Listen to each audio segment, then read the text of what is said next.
And ಎಲ್ಲರೂ ಹೇಗಿದ್ದೀರಾ? ಚೆನ್ನಾಗಿದ್ದೀರಾ? ಸೊ ಲಾಸ್ಟ್ ಟೈಮ್ ಇದೇ ಕ್ವೆಶನ್ ಕೇಸ್ ಶುರು ಮಾಡಿದ್ದೆ. ಹಾಗೆ ಲಾಸ್ಟ್ ಟೈಮ್ ನಾವು ಮಾತಾಡಿದ್ವಿ, ಈ ದೇಹದ ಸುಖದ ಹಿಂದೆ ಓಡ್ತಾ ಇರೋದ್ರಿಂದ ಸೊ ಅದೇ ನಮ್ಮ ಬದುಕಾಗಿದೆ ಅಂತ. ಸುಖದ ಹುಡುಕಾಟ ನಮ್ಮದಾಗಿತ್ತು ಅನ್ನೋದನ್ನು ನಾವು ಲಾಸ್ಟ್ ಸೆಷನ್ನಲ್ಲಿ ಡಿಸ್ಕಸ್ ಮಾಡಿದ್ವಿ ಅಲ್ವಾ? ಹಾಗೆ ಮಾಯೆ ಅಂದರೆ ಏನು ಅಂತ ನಾರದರ ಅವ್ರ ಸ್ಟೋರಿ ಮುಖಾಂತರ ನಾವು ಮಾಯೆ ಅಂದರೆ ಏನು ಅಂತ ಅರ್ಥ ಮಾಡ್ಕೊಳ್ಳೋಕ್ಕೆ ಟ್ರೈ ಮಾಡಿದ್ವಿ. ಸೊ ಅದನ್ನು ನೆನೆಸ್ಕೊಳ್ತಾ ಸ್ನೇಹಿತರೆ, ಅಗೇನ್ ಎಲ್ಲರೂ ಹುಡುಕ್ತಾ ಇರೋದು ಸುಖ ಅಲ್ವಾ? ಸುಖ ಅನ್ನೋದು ನ್ಯೂಸ್ ಪೇಪರಲ್ಲಿ ಸಿಗ್ಬೋದು ಅಂತ ಕೆಲವೊಬ್ಬರು ನ್ಯೂಸ್ ಪೇಪರಲ್ಲಿ ಓದ್ತಾರೆ. ಸೋಷಿಯಲ್ ಮೀಡಿಯಾ ಅಥವಾ ಈ ಟಿ ವಿ ಚಾನಲ್ಸಲ್ಲಿ ನ್ಯೂಸ್ ನೋಡ್ತಾ ಎಲ್ಲಿ ಪ್ರಾಬ್ಲಮ್ ಆಗಿದೆ, ಎಲ್ಲಿ ಏನು ತೊಂದರೆ ಆಗಿದೆ, ಎಕ್ಸೈಟಿಂಗ್ ನ್ಯೂಸ್ ಏನಿದೆ, ಬ್ರೇಕಿಂಗ್ ನ್ಯೂಸ್ ಏನಿದೆ ಅದನ್ನು ಹುಡುಕ್ತಾ ಇರ್ತಾರೆ. ಯಾಕೆ? ಅವ್ರಿಗೊಂಥರ ಖುಷಿ ಕೊಡುತ್ತೆ, ಅದನ್ನು ತಿಳ್ಕೊಬೇಕು, ಅಪ್ಡೇಟ್ ಆಗಬೇಕು, ಏನು ನಡೀತು ಅಂತ ತಿಳ್ಕೊಬೇಕು. ಇಂಡೈರೆಕ್ಟ್ಲಿ ಖುಷಿನೇ ಹುಡುಕ್ತಾ ಇರ್ತಾರೆ. ಇನ್ನು ಕೆಲವೊಬ್ಬರು ಅತ್ತೆ ಸೊಸೆ ಜಗಳ ಏನಿದೆ, ಎಲ್ಲಿ ನಡೀತಾ ಇದೆ, ನಮ್ಮ ಮನೆಯಲ್ಲಿ ಏನು ನಡೀತಾ ಇದೆ, ಬೇರೆಯವ್ರ ಮನೇಲಿ ಏನು ನಡೀತಾ ಇದೆ, ಪಕ್ಕದ ಮನೇಲಿ ಏನು ನಡೀತಾ ಇದೆ, ಸೊ ಈ ವಿಚಾರನ ತಿಳ್ಕೊಳ್ಳೋದಕ್ಕೆ ಆಸೆ ಪಡ್ತಾರೆ. ಯಾಕೆ? ಹಾಗೇನು ಅದರಿಂದ ಏನೋ ಒಂಥರ ಸುಖ ಸಿಗುತ್ತೆ ಅವರಿಗೆ, ಕೇಳೋ ಅಂತಾರಿಗಲ್ವಾ? ಸೊ ದುಡಿಯೋದೆಲ್ಲ ಏನಕ್ಕೆ? ಎಲ್ಲರೂ ಸುಖಕ್ಕೋಸ್ಕರ. ಸುಖವಾಗಿರಬೇಕು ಅಂದರೆ ನಾವು ದುಡಿಬೇಕು. ಸುಖವಾಗಿರಬೇಕು ನಾಳೆ ಅಂತ ಅಂದರೆ ಎಜುಕೇಷನ್ ಮಾಡಬೇಕು. ಸುಖವಾಗಿರಬೇಕು ಅಂತ ಅಂದರೆ ದುಡ್ಡು ಮಾಡಬೇಕು, ಸಾಯೋವರೆಗೂ ಕೆಲಸ ಮಾಡಬೇಕು. ಒಟ್ಟಿನಲ್ಲೇನೋ ಎಲ್ಲರೂ ಸುಖದ ಹುಡುಕಾಟದಲ್ಲಿದ್ದೀವಿ. ಇದನ್ನು ಲಾಸ್ಟ್ ಟೈಮ್ ಮಾತಾಡಿದ್ವಿ ಅಲ್ವಾ?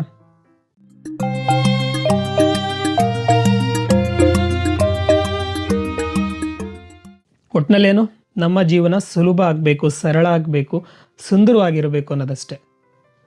ಸರಳವಾಗಿರೋದೇ ಕಷ್ಟ ಆಗಿಬಿಟ್ಟಿದೆ ಇವಾಗ. ಬೇಕಾದರೆ ಲೈಫಲ್ಲಿ ಏನು ಬೇಕಾದರೂ ನಾವು ಅಚೀವ್ ಮಾಡೋಕ್ಕೆ ರೆಡಿ, ಎಷ್ಟು ದುಡಿಯೋಕ್ಕಾದರೂ ರೆಡಿ, ಏನೇನೆಲ್ಲ ಸಾಧನೆ ಇದೆಯೋ ಅದನ್ನೆಲ್ಲ ಹುಡುಕಿ ಅದನ್ನು ಮಾಡೋದಕ್ಕೆ ರೆಡಿ, ನಮ್ಮ ಜೀವನವನ್ನು ಅದಕ್ಕೆ ಮುಡುಪಾಗಿಡೋದಕ್ಕೆ ರೆಡಿ ಇದ್ದೀವಿ. ಆದರೆ ಜೀವನವನ್ನು ಸರಳ ಮತ್ತು ಸುಂದರವಾಗಿ ಮಾಡೋದಕ್ಕೆ ತುಂಬ ಕಷ್ಟ ಅನಿಸುತ್ತೆ ಜನಕ್ಕೆ. ಯಾಕೆ ಅಂತಂದರೆ ಪಡ್ಕೊಳ್ಳೋದು ಈಸಿ, ನಮಗೆ ಕಳ್ಕೊಳ್ಳೋದು ಕಷ್ಟ ಆಗಿದೆ. ಸೊ ಅಧ್ಯಾತ್ಮ ಅಂದರೆ ಕಳ್ಕೊಳ್ಳೋದು. ಅದನ್ನು ಮಾತಾಡ್ತಾ ಹೋಗೋಣ. ಯಾರಿವರು? ಪತ್ತರಾಕ್ಷಿ ಕಿಚ್ಚ. ಎಲ್ಲವೂ ಮಾಯೆ ಅನ್ನೋದು ಗೊತ್ತಿದ್ದರು ಮತ್ತು ಆ ಮಾಯೆಗೋಸ್ಕರ ಮನಸ್ಸು ಹೋಗ್ತಾ ಇದೆ. ಮೊದಲಿಗೆ ಹೋಲಿಸಿದರೆ ಈಗ ದುಃಖ ಅನ್ನೋದು ಕಡಿಮೆ ಆಗಿದೆ, ಆದರೆ ಇನ್ನೂ ಅದನ್ನು ಪರಿಪೂರ್ಣವಾಗಿ ಮಾಡಬೇಕಿದೆ. ಅದು ಹೇಗೆ? ಅಂತರ್ಮುಖಿ ಸದಾ ಸುಖಿ ಅಂತಾರೆ. ಅಂತರ್ಮುಖಿ ಆಗೋದು ಹೇಗೆ ಅಂತ ಪವಿ ಅನ್ನೋರು ಕೇಳಿದ್ದಾರೆ. ಆನಂದ್ ಎಸ್ ಅನ್ನೋರು, ಕೆಟ್ಟದ್ದು ಮತ್ತು ಒಳ್ಳೆಯದು ಅಂತ ಯಾವುದೂ ಇಲ್ಲ, ಇದರ ಬಗ್ಗೆ ಹೇಳಿ ಸರ್. ಓಕೆ, ಅದನ್ನು ಲಾಸ್ಟ್ ಸೆಷನಲ್ಲಿ ಮಾತಾಡಿದ್ದೀವಿ ಅನಿಸುತ್ತೆ. ಒಳ್ಳೆಯದು ಕೆಟ್ಟದ್ದು ಅಂತ ಎರಡೂ ಇರೋದಿಲ್ಲ, ಎಲ್ಲ ನಮ್ಮ ಮನಸ್ಸಿನ ಭಾವನೆ ಅಂದರೆ ಯೋಚನೆಗಳಿಗೆ ನಾವು ಬಣ್ಣ ತುಂಬೋದು. ವಯಸ್ಸಲ್ಲಿ ಒಂದು ಲೀಸ್ಟನ್ನು ಮಾಡ್ಕೊಂಡ್ಬಿಟ್ಟಿರ್ತೀವಿ ಒಳ್ಳೆಯದು ಕೆಟ್ಟದ್ದು ಅಂತ. ನಮ್ಮ ಸರೌಂಡಿಂಗ್ ಎನ್ವೈರನ್ಮೆಂಟಲ್ಲಿ ನಾವು ಹೇಗೆ ಬೆಳಿತೀವಿ, ಸೊ ನಮ್ಮ ಗುಣಗಳು ಅಲ್ಲಿ ಡಿಪೆಂಡ್ ಆಗುತ್ತೆ. ಸೊ ನಮ್ಮ DNA ಮುಖಾಂತರ ಪ್ಲಸ್ ನಮ್ಮ ಸರೌಂಡಿಂಗ್ ಎನ್ವೈರನ್ಮೆಂಟ್ ನಾವಾಗಿದ್ದೀವಿ ಅಂತ ತಿಳ್ಕೊಂಡಿದ್ವಿ. ಸೊ ಅದರ ಆಧಾರದ ಮೇಲೆ ಏನು ಮಾಡ್ತೀವಿ? ನನ್ನ ಪ್ರಕಾರ ಒಳ್ಳೆಯದು ಕೆಟ್ಟದ್ದು ಅಂತ ಲೀಸ್ಟ್ ಮಾಡ್ತಾ ಹೋಗ್ತೀನಿ. ಫಾರ್ ಎಕ್ಸಾಂಪಲ್, ಈ ಮೊನ್ನೆ ಒಂದು ಗೃಹಭಂಗ ಅಂತ ಸೀರಿಯಲ್ ನೋಡಿ, ತುಂಬ ಚೆನ್ನಾಗಿದೆ. ಸೊ ನಮ್ಮ ಸ್ನೇಹಿತರೊಬ್ಬರು ಸಜೆಸ್ಟ್ ಮಾಡಿದ್ರು, ಅದೆಲ್ಲ ಎಪಿಸೋಡ್ ನೋಡಿದೆ, ನಿಮಗೆ ಯೂಟ್ಯೂಬಲ್ಲಿ ಸಿಗುತ್ತೆ. ಸೌಂದರ್ಯ ಅವರು ಪ್ರೊಡ್ಯೂಸ್ ಮಾಡಿರೋ ಅಂಥದ್ದು. ಅದರಲ್ಲೆಲ್ಲ ಅದು ಸ್ವಲ್ಪ ಕೆಟ್ಟ ಮಾತನ್ನು ಮಾತಾಡ್ತಿರ್ತಾರೆ, ಮುಂಡೆ ಮಗ, ಈ ಥರ ಕೆಟ್ಟ ಭಾಷೆಗಳನ್ನು ಯೂಸ್ ಮಾಡ್ತಿರ್ತಾರೆ. ಹಲ್ಕ ನನ್ನ ಮಗ, ಮುಂಡೆ ಮಗ, ಈ ಥರ ಎಲ್ಲ ಅದು ನಮಗೆ ದೊಡ್ಡದು ಅನಿಸುತ್ತೆ, ತುಂಬ ಕೆಟ್ಟದ್ದು ಅನಿಸುತ್ತೆ ಕೇಳೋರಿಗೆ. ಬಟ್ ಅದನ್ನು ಮಾತಾಡ್ತಾ ಆ ಸರೌಂಡಿಂಗ್ನೆಲ್ಲ ಮಾತಾಡ್ತಾ ಇರ್ತಾರೆ. ಈಗಿನ ಜನ, ನಮ್ಮ ಯುವಕರು ಇನ್ನೂ ಕೆಟ್ಟದಾಗ ಬೇರೆ ಥರ ಮಾತಾಡ್ತಾರೆ. ಬೆಂಗಳೂರಿನಲ್ಲೆಲ್ಲ ಕೇಳಿದರೆ ಅದು ಒಂಥರ ಅಸಹ್ಯ ಅನಿಸುತ್ತೆ. ಸೊ ಆ ಪದಗಳು ಅವರಿಗೆ ನಾರ್ಮಲ್ ಅನಿಸ್ಬಿಟ್ಟಿರುತ್ತೆ. ಸೊ ಆ ರೀತಿ ನಾವು ಚೆಕ್ ಲಿಸ್ಟ್ ಮಾಡ್ಕೊತೀವಿ. ಮಟನ್ ಅಥವಾ ಚಿಕನ್ ತಿನ್ನೋದು ತಪ್ಪಲ್ಲ, ಇನ್ನು ಕೆಲವೊಬ್ಬರು ಅದು ತುಂಬ ತಪ್ಪು, ಪಾಪದ ಕೆಲಸ. ಈ ಥರ ನಾವು ಚಿಕ್ಕ ಏಜಲ್ಲಿ ಒಳ್ಳೆಯದು ಕೆಟ್ಟದು ಅನ್ನೋದನ್ನು ನಮ್ಮ ಪರ್ಸೆಪ್ಷನ್ ಮುಖಾಂತರ, ನಮ್ಮ ಸರೌಂಡಿಂಗ್, ನಮ್ಮ ತಂದೆ ತಾಯಿ ಏನಿದ್ದಾರೆ, ಸೊ ಆ ಕಲಿಕೆಯಲ್ಲಿ, ಆ ಪ್ರೋಸೆಸ್ಸಲ್ಲಿ ಒಳ್ಳೆಯದು ಕೆಟ್ಟದು ಅನ್ನೋ ಚೆಕ್ ಲಿಸ್ಟ್ ಏನಿದೆ, ಒಬ್ಬೊಬ್ಬರಿಗೆ ಒಂದೊಂದು ಥರ ಇರುತ್ತೆ. ಸೊ ಯಾರ ಆಧಾರದ ಮೇಲೆ ನೀವು ಇದನ್ನು ಡಿಸೈಡ್ ಮಾಡ್ತೀರಾ, ಇದು ಒಳ್ಳೆಯದು ಇದು ಕೆಟ್ಟದು ಅಂತ ಅಲ್ವಾ? ಸೊ ಹಾಗಾಗಿ ಒಳ್ಳೆಯದು ಕೆಟ್ಟದು ಅನ್ನೋದು ಅವರವರ ಪರ್ಸೆಪ್ಷನ್ ಮೇಲೆ, ಅವ್ರವ್ರು ಮಾಡ್ಕೊಂಡಿರೋ ಅಂಥ ಚೆಕ್ ಲಿಸ್ಟ್ ಮೇಲೆ ಬದುಕ್ತಾ ಇರ್ತಾರೆ, ಇಡೀ ಜೀವನ ಬದುಕ್ತಾರೆ. ಒಳ್ಳೆಯದು ಕೆಟ್ಟದು ಅನ್ನೋದನ್ನು ನಾವು ಮನುಷ್ಯರು ನಮ್ಮ ಮೂಗಿನ ನೇರಕ್ಕೆ ನಾವು ಮಾತಾಡೋದು, ಅದನ್ನು ನನಗೆ ತಪ್ಪು ಅನಿಸುತ್ತೆ. ಸೊ ಹಾಗಾಗಿ ಒಳ್ಳೆಯದು ಕೆಟ್ಟದು ಅನ್ನೋದಿಲ್ಲ. ಈ ಮಾಯಾ ಮುಕ್ತಿ ಚಾನಲ್ನ ಉದ್ದೇಶನೇ ಜೀವನ ಸುಲಭ ಆಗಬೇಕು, ಸರಳ ಆಗಬೇಕು, ನಾವು ಅಂತರ್ಮುಖಿ ಆಗಬೇಕು. ಇದೆಲ್ಲ ಹಿಪ್ನೋಸಿಸ್. ಸಮಾಜ ತುಂಬಿರುವಂತಹ ಅಷ್ಟೊಂದು ಇನ್ಫಾರ್ಮೇಷನ್ನ ತಲೆ ತುಂಬಿಕೊಂಡು ಅವರು ಹಾಕಿ ಕೊಟ್ಟಿರುವಂಥ ದಾರಿನಲ್ಲಿ ಜೀವನ ಸುಲಭ ಆಗುತ್ತೆ ಅನ್ನೋ ಭ್ರಮೆನಲ್ಲಿ ಕಾಂಪ್ಲಿಕೇಟೆಡ್ ಮಾಡ್ಕೊಳ್ತಾ ಬರ್ತಾ ಇದ್ವಿ ಅಲ್ವಾ. ಸೊ ಅದನ್ನು ಬಿಡಿಸ್ಬೇಕು, ಆ ಭ್ರಮೆನ ಬಿಡಿಸ್ಬೇಕು. ಮೊದಲನೇದಾಗಿ ನಾವು ಮಗುವಿನ ರೀತಿ ಖಾಲಿ ಆಗಬೇಕು. ಅದಕ್ಕೆ ಸಹಾಯ ಮಾಡುವಂಥದ್ದು ಉಪನಿಷತ್ತುಗಳು, ನಮ್ಮ ವೇದಾಂತಗಳು. ಜೀವನ ಸರಳ ಮತ್ತು ಸುಂದರ ಆಗಬೇಕು. Life is simple but we make it complicated. ನಾವು ಇದನ್ನು ಹಾರ್ಡ್, ಕಷ್ಟ ಮಾಡ್ತೀವಿ, ನಾವು ಸಿಕ್ಕಾಕೊಳ್ತೀವಿ, ನಾವು ಜಟಿಲ ಮಾಡ್ತೀವಿ ನಮ್ಮ ಜೀವನವನ್ನು. ಸೊ ಇದಕ್ಕೆಲ್ಲ ಕಾರಣ ಏನು? ಸುಖದ ಹುಡುಕಾಟ. ಲಾಸ್ಟ್ ಸೆಷನ್ನು ನಾವು ಅಲ್ಲಿಗೆ ನಿಲ್ಲಿಸಿದ್ವಿ. ಸೊ ಸುಖದ ಹುಡುಕಾಟದಲ್ಲಿ ನಾವು ನಮ್ಮನ್ನು ಮರ್ತಿದ್ದೀವಿ, ಸುಖ ನಮ್ಮಿಂದ ಹೊರಗಡೆ ಇದೆ ಅಂತ ಓಡ್ತಾ ಇದ್ದೀವಿ. ಸೊ ಆ ಅಜ್ಞಾನದ ಕಾರಣದಿಂದ ನಾವು ನಾರದನ ರೀತಿ ಆಡ್ತಾ ಇದ್ದೀವಿ ಅಂತ ನಾವು ಒಂದು ಕತೆ ಮುಖಾಂತರ ತಿಳ್ಕೊಂಡಿದ್ವಿ. ಅದೇ ಉಪನಿಷತ್ತುಗಳಲ್ಲಿ ಇನ್ನೊಂದು ಕತೆ ಬರುತ್ತೆ, ಈ ಸುಖದ ಹುಡುಕಾಟ ಸುಳ್ಳು ಅಂತ ತಿಳಿಸೋದಕ್ಕೆ. ಒಬ್ಬ ರಾಜ, ಸೊ ಜಗತ್ತಿನಲ್ಲಿ ಏನೇನೆಲ್ಲ ಸುಖ ಸಿಗುತ್ತೆ ಅದನ್ನೆಲ್ಲ ಅನುಭವಿಸ್ಬೇಕು ಅನ್ನೋದು ಅವನ ಆಸೆ. ಸೊ ರಾಜ ಅದನ್ನೆಲ್ಲ ಏನೇನೆಲ್ಲ ಸುಖ ಅನುಭವಿಸೋದು, ಜಗತ್ತಿನ ಎಲ್ಲ ಸುಖಗಳನ್ನು ಅವನು ಅನುಭವಿಸ್ಬೋದಲ್ವಾ. ಸೊ ಕಾರ್ ತಗೋಬೇಕು ಅಂದರೆ ಕಾರ್ ತಗೊಳ್ಬೋದು. ಸೊ ಅರಮನೆ ಇರುತ್ತೆ, ಸೊ ರಾಣಿಯರು, ದಾಸಿಯರು, ಏನೇನೆಲ್ಲ ಭಕ್ಷ್ಯ ಭೋಜನವನ್ನು ತಿನ್ಬೇಕು, ಏನೇನೆಲ್ಲ ತಿನ್ಬೋದು. ಸೊ ಈಗಿನ ಕಾಲದಲ್ಲಿ ನಾವು ದೊಡ್ಡ ಶ್ರೀಮಂತರು ಅಂತ ಅನ್ಕೋಣ, ಒಬ್ಬ ದೊಡ್ಡ ಶ್ರೀಮಂತ.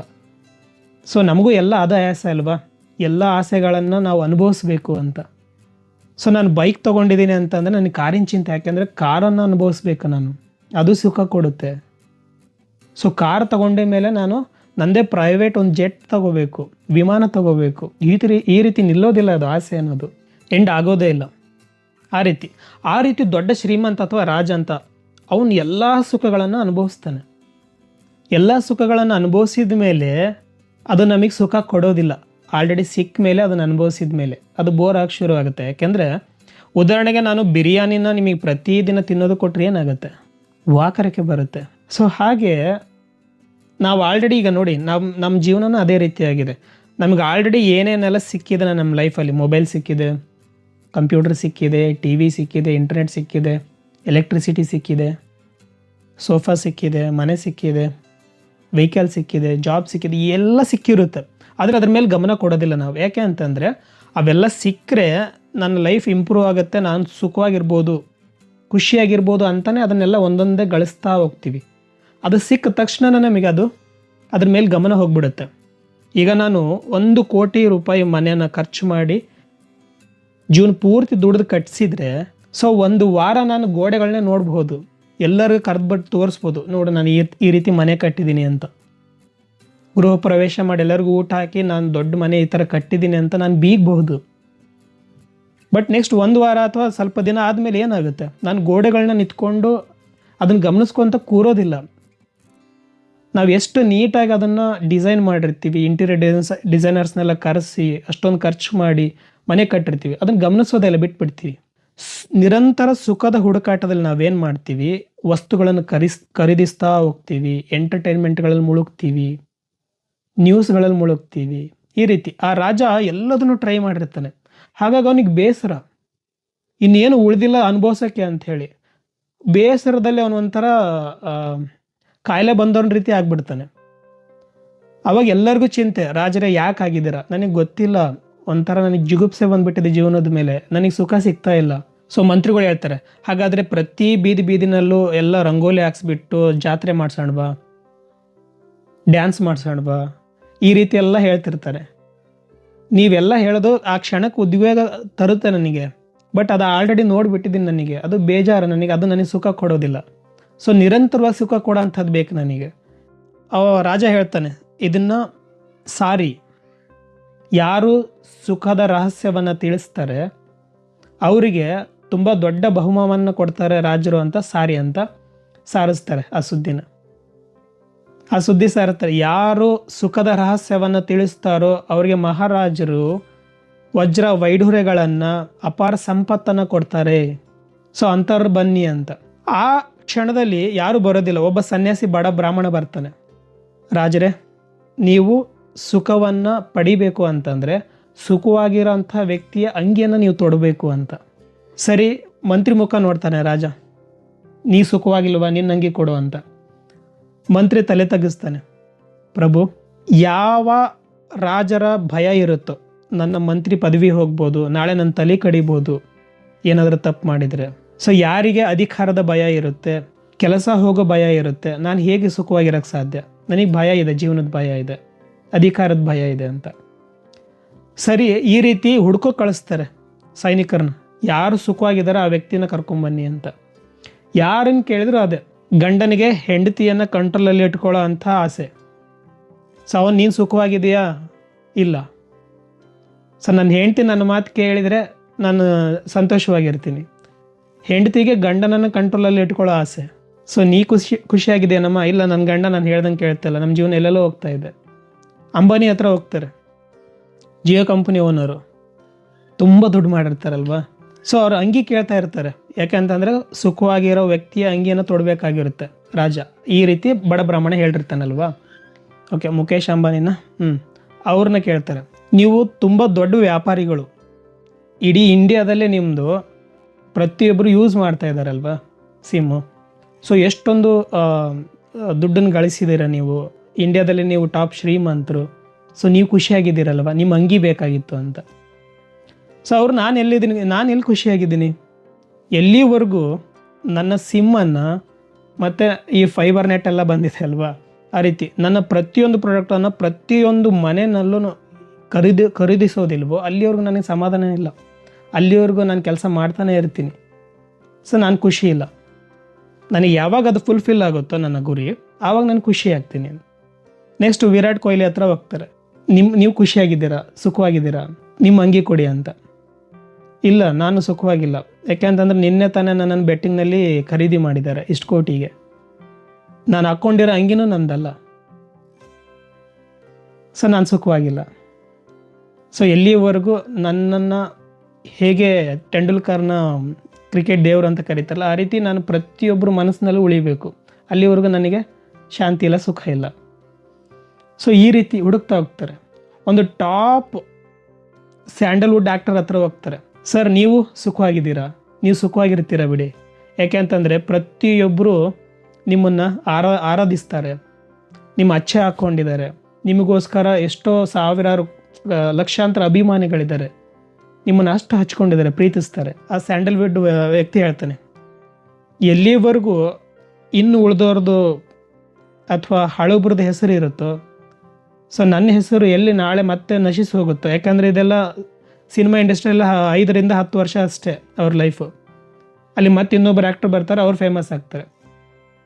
ಸೊ ಹಾಗಾಗಿ ಎಲ್ಲಿವರೆಗೂ ನಾನು ಪರ್ಮನೆಂಟಾಗಿ ನನ್ನ ಹೆಸರು ಉಳಿಯೋದಿಲ್ವೋ, ಡಾಕ್ಟರ್ ರಾಜ್ಕುಮಾರ್ ರೀತಿ, ಸೊ ಅಲ್ಲಿವರೆಗೂ ನನಗೆ ಸಮಾಧಾನ ಇಲ್ಲ, ನಾನು ಸುಖವಾಗಿಲ್ಲ. ಈ ರೀತಿ ಸುಖನ ಹುಡುಕ್ತಾ ಇರ್ತಾರೆ. ಯಾರು ಸುಖವಾಗಿರೋ ವ್ಯಕ್ತಿ ಹುಡುಕ್ತಾನೆ ಇರ್ತಾರೆ, ಯಾರು ಸಿಗೋದಿಲ್ಲ ಅವರಿಗೆ. ನನ್ನ ಇಡೀ ಅರ್ಧ ಸಾಮ್ರಾಜ್ಯನೇ ಕೊಡ್ತೀನಿ ಅವರಿಗೆ. ಯಾರು ಸುಖವಾಗಿರೋ ರಹಸ್ಯನ ತಿಳಿಸ್ಕೊಡ್ತಾರೋ ಅಥವಾ ಸುಖವಾಗಿರೋ ವ್ಯಕ್ತಿ ಅಂಗಿತ ಅದನ್ನು ಕೊಡ್ತಾರೋ ಅವರು. ಒಂದು ವೇಳೆ ಅವ್ರು ಸುಖವಾಗಿಲ್ಲ ಅಂತ ಗೊತ್ತಾದರೆ ಅಷ್ಟೇ ದೊಡ್ಡ ಪ್ರಮಾಣದ ಶಿಕ್ಷೆಯನ್ನು ಅನುಭವಿಸ್ತಾರೆ ಅಂತಲೂ ಹೇಳಿರ್ತಾರೆ. ಸೈನಿಕರು ಹುಡುಕ್ತಾ ಹುಡುಕ್ತಾ ಹುಡುಕ್ತಾ ಹುಡುಕ್ತಾ ಕೊನೆಗೆ ಒಂದು ಹಳ್ಳಿನಲ್ಲಿ ನೀರು ಕುಡಿಬೇಕಾದ್ರೆ ಒಬ್ಬ ಗಾಡಿ ಹೊಡೆಯೋನು, ಎತ್ತಿನ ಗಾಡಿ ಹೊಡೆಯೋನು ಊಟ ಮಾಡ್ತಾ ಇರ್ತಾನೆ. ಆವಾಗ ಈ ಸೈನಿಕರು ಸುಮ್ಮನೆ ಮಾತಾಡಿಸ್ತಾರೆ, ಏನಣ್ಣ ಹೇಗಿದ್ದೀರಾ ಅಂತ ಕೇಳ್ತಾರೆ. ಆವಾಗ ಆ ವ್ಯಕ್ತಿ ಹೇಳ್ತಾನೆ, ಸುಖವಾಗಿದ್ದೀನಿ ಅಂತ. ಇವರು ಸಡನ್ನಾಗಿ ಆಶ್ಚರ್ಯ, ಯಾಕೆಂದರೆ ಯಾರೂ ಸುಖವಾಗಿದ್ದೀನಿ ಅಂತ ಹೇಳಿರೋದಿಲ್ಲ, ಏನಾದರೂ ಒಂದು ಪ್ರಾಬ್ಲಮ್ ಹೇಳ್ತಾನೆ ಇರ್ತಾರೆ. ದೇವರು ಅದೇ ರೀತಿ ಅಲ್ವಾ, ಏನಾದ್ರು ಒಂದು ಕೊಂಕಣ ಇಟ್ಟಿರ್ತಾನೆ ಅಂತಾರಲ್ಲ, ಆ ರೀತಿ. ಸೊ ಅವ್ರಿಗೆ ಓಡೋಗ್ತಾರೆ ಆ ವ್ಯಕ್ತಿ ಹತ್ರ. ಏನಂದೆ ನೀನು, ಇನ್ನು ಹೆಸರು ಹೇಳ್ಬೇಕಪ್ಪ, ಸುಖವಾಗಿದ್ದೀನಿ. ನೀವು ನಿಜವಾಗ್ಲೂ ಸುಖವಾಗಿದ್ದೀರಾ? ಹಾಂ, ಎಷ್ಟು ಬಾರಿ ಹೇಳೋದು, ಸುಖವಾಗಿರೋದಕ್ಕೆ ಹೇಳ್ತಿದ್ದೇನೆ ನಾನು ಸುಖವಾಗಿದ್ದೀನಿ ಅಂತ. ಸರಿ, ನಿಮ್ಮ ಅಂಗಿ ಎಲ್ಲಿ ಅಂತ. ಅವನು ಅಂಗಿ ತೊಟ್ಟಿರಲ್ಲ, ಬರೀ ಮೈಲಿ ಇರ್ತಾನೆ. ಸೊ ಕೂಲಿ ಮಾಡೋರಲ್ವ, ಹಾಗಾಗಿ ಅವ್ರು ಹೇಳ್ತಾರೆ, ಅಲ್ಲ ನಿನ್ನ ಹತ್ರ ಅಂಗಿ ಇಲ್ಲ, ಆದರೆ ಹೆಂಗೆ ಸುಖವಾಗಿದೆಯಾ ನೀನು ಅಂತ. ಆ ವ್ಯಕ್ತಿ ಹೇಳ್ತಾನೆ, ನನ್ನ ಸುಖ ನನ್ನ ಅಂಗಿನಲ್ಲಿ ಇಲ್ಲ, ನಾನೇ ಸುಖವಾಗಿದ್ದೀನಿ. ಅವ್ರಿಗೆ ಆಶ್ಚರ್ಯ ಆಗ್ತತಿ. ಓಡೋಗಿ ರಾಜನಿಗೆ ಹೇಳ್ತಾರೆ, ಪ್ರಭು, ಒಬ್ಬ ವ್ಯಕ್ತಿ ಸಿಕ್ಕಿದ್ದಾನೆ, ಅವನು ಸುಖವಾಗಿದ್ದಾನೆ, ಆದರೆ ಅವನ ಹತ್ರ ಅಂಗಿ ಇಲ್ಲ, ಆದರೆ ಅವನು ಸುಖವಾಗಿದ್ದಾನೆ ಅಂತ. ಸರಿ ಆಯಿತು, ಅವನನ್ನು ಕರ್ಕೊಂಬರ್ರಿ ಅಂತ ರಾಜ ಸೈನಿಕರನ್ನು ಕಳಿಸ್ತಾನೆ ಮಂತ್ರಿ ಜೊತೆಗೆ. ಮಂತ್ರಿ ಬಂದು ಆ ವ್ಯಕ್ತಿಗೆ ಹೇಳ್ತಾನೆ, ಸ್ವಾಮಿ, ನಮ್ಮ ರಾಜರು ಕರಿತಿದ್ದಾರೆ, ಬನ್ನಿ, ನಿಮ್ಮ ಅದೃಷ್ಟ ಖುಲಾಯಿಸ್ತೀವಾಗ. ಯಾಕೆ ಬರಬೇಕು? ನನ್ನ ಎತ್ತಿನ ಗಾಡಿದು ಏನಾದರೂ ಸೇವೆ ಬೇಕಾ ನಿಮಗೆ? ನಿಮ್ಮ ಹತ್ರನೇ ಸಾವಿರಾರು ಆನೆ ಕುದುರೆಗಳಿದ್ದಾವಲ್ಲ. ಅದಕ್ಕೋಸ್ಕರ ಅಲ್ಲ, ನಮ್ಮ ರಾಜರು ನಿಮ್ಮನ್ನು ಭೇಟಿ ಆಗಕ್ಕೆ ಬಯಸ್ತಾರೆ. ನೀವು ಬರಬೇಕು. ಯಾಕೆ ಬರಬೇಕು? ಮೇ ಬಿ ನಿಮಗೆ ಬಹುಮಾನ ಕೊಡಬೇಕು ಅಂತ ಇದ್ದಾರೆ, ಯಾಕಂದರೆ ನೀವು ಸುಖವಾಗಿದ್ದೀರಲ್ವಾ. ಸೊ ಹಾಗಾಗಿ ವಜ್ರ ವೈಡೂರ ಇಡೀ ಅರ್ಧ ರಾಜ್ಯನ ಕೊಡ್ಬೋದು ನಿಮಗೆ. ಆವಾಗ ಆ ವ್ಯಕ್ತಿ ಹೇಳ್ತಾನೆ, ಅಲ್ಲಪ್ಪ, ಆಲ್ರೆಡಿ ಸುಖವಾಗಿರೋನಿಗೆ ಮತ್ತೊಂದು ಸುಖವನ್ನು ಕೊಟ್ಟರೆ ಹೇಗೆ ನಿಭಾಯಿಸ್ತಾನೆ? ಆಲ್ರೆಡಿ ನಾನು ಸುಖವಾಗಿದ್ದೀನಿ, ಮತ್ತಷ್ಟು ಸುಖ ಕೊಡ್ತೀನಿ ಅಂತಂದರೆ ನಾನು ಸುಖದ ಗಣಿನ ನಾನಾಗಿದ್ದೀನಿ, ನನಗೇನು ಬೇಕಾಗಿಲ್ಲ, ಬೇಕಾದರೆ ನಿಮ್ಮ ರಾಜನನ್ನೇ ನನ್ನ ಹತ್ರ ಕಳಿಸು ಅಂತ. ಮತ್ತೆ ಸೈನಿಕರು ಹೋಗ್ತಾರೆ, ರಾಜನಿಗೆ ಹೇಳ್ತಾರೆ ನೀವೇ ಹೋಗಬೇಕಾಗತ್ತೆ, ಆ ವ್ಯಕ್ತಿ ಬರೋಕ್ಕೆ ನಿರಾಕರಣೆ ತೋರಿಸ್ತಿದ್ದಾನೆ ಅಂತ. ಸೊ ರಾಜ ಖುದ್ದು ಎಲ್ಲ ಬೆಟಾಲಿಯನ್ ಕರ್ಕೊಂಡು ಆ ವ್ಯಕ್ತಿ ಹತ್ರ ಹೋಗ್ತಾನೆ. ಸ್ವಾಮಿ, ನೀವು ಖುಷಿಯಾಗಿರೋ ರಹಸ್ಯ ಏನು ಹೇಳಿ ಅಂತ. ಯಾಕೆ ಬೇಕು? ನೀನು ತಿಳ್ಕೊಂಡು ಏನು ಮಾಡ್ತೀಯ? ಇಲ್ಲ, ನನಗೆ ಅರ್ಥ ಆಗಬೇಕು, ಹೇಳಿ, ನಿಮಗೆ ಏನು ಬೇಕೋ ಕೇಳಿ ಕೊಡ್ತೀನಿ ನಾನು, ನನಗೇನು ಬೇಡ. ಇಲ್ಲ, ಕೇಳಿ ನೀವು ತುಂಬ ಒತ್ತಾಯ ಮಾಡ್ತಾನೆ. ಸೊ ಎಷ್ಟು ಒತ್ತಾಯ ಮಾಡಿದ್ರು ಅವನು ಹೇಳ್ತಾನೆ, ನಾನು ಆಲ್ರೆಡಿ ಸುಖವಾಗಿದ್ದೀನಿ, ನೀನು ಏನೇ ಸಂಪತ್ತುಗಳನ್ನು ಕೊಟ್ಟು ನಾನು ಅದರಿಂದ ವಸ್ತುಗಳನ್ನು ಖರೀದಿಸ್ಬೋದು ಅಷ್ಟೇ, ಸುಖನ ಹೆಂಗೆ ಖರೀದಿಸೋಕ್ಕಾಗುತ್ತೆ ಅಲ್ವಾ? ಸುಖನ ಖರೀದಿಸೋದಾಗಿದ್ದರೆ ಅದೆಲ್ಲಾದ್ರೂ ಅಂಗಡಿನಲ್ಲೂ ಸಿಗ್ತಾ ಇತ್ತು. ವಸ್ತುಗಳಿಂದ ನಮಗೆ ಸುಖ ಸಿಗೋದಾಗಿದ್ದರೆ, ಈಗ ಆಲ್ರೆಡಿ ನಮ್ಮ ಹತ್ರ ಎಷ್ಟೊಂದು ವಸ್ತುಗಳಿದ್ದಾವೆ, ನಿಮ್ಮ ಸುತ್ತ ನೀವು ನೋಡ್ಕೊಳ್ಳಿ, ಎಷ್ಟೊಂದು ವಸ್ತುಗಳಿದ್ದಾವೆ ಅಲ್ವಾ? ಸೊ ಹಾಗಿದ್ರೆ ನಾವು ಯಾಕೆ ಹುಡುಕ್ತಾ ಇದ್ದೀವಿ ಸುಖನ, ನೆಮ್ಮದಿನ, ಆನಂದನ?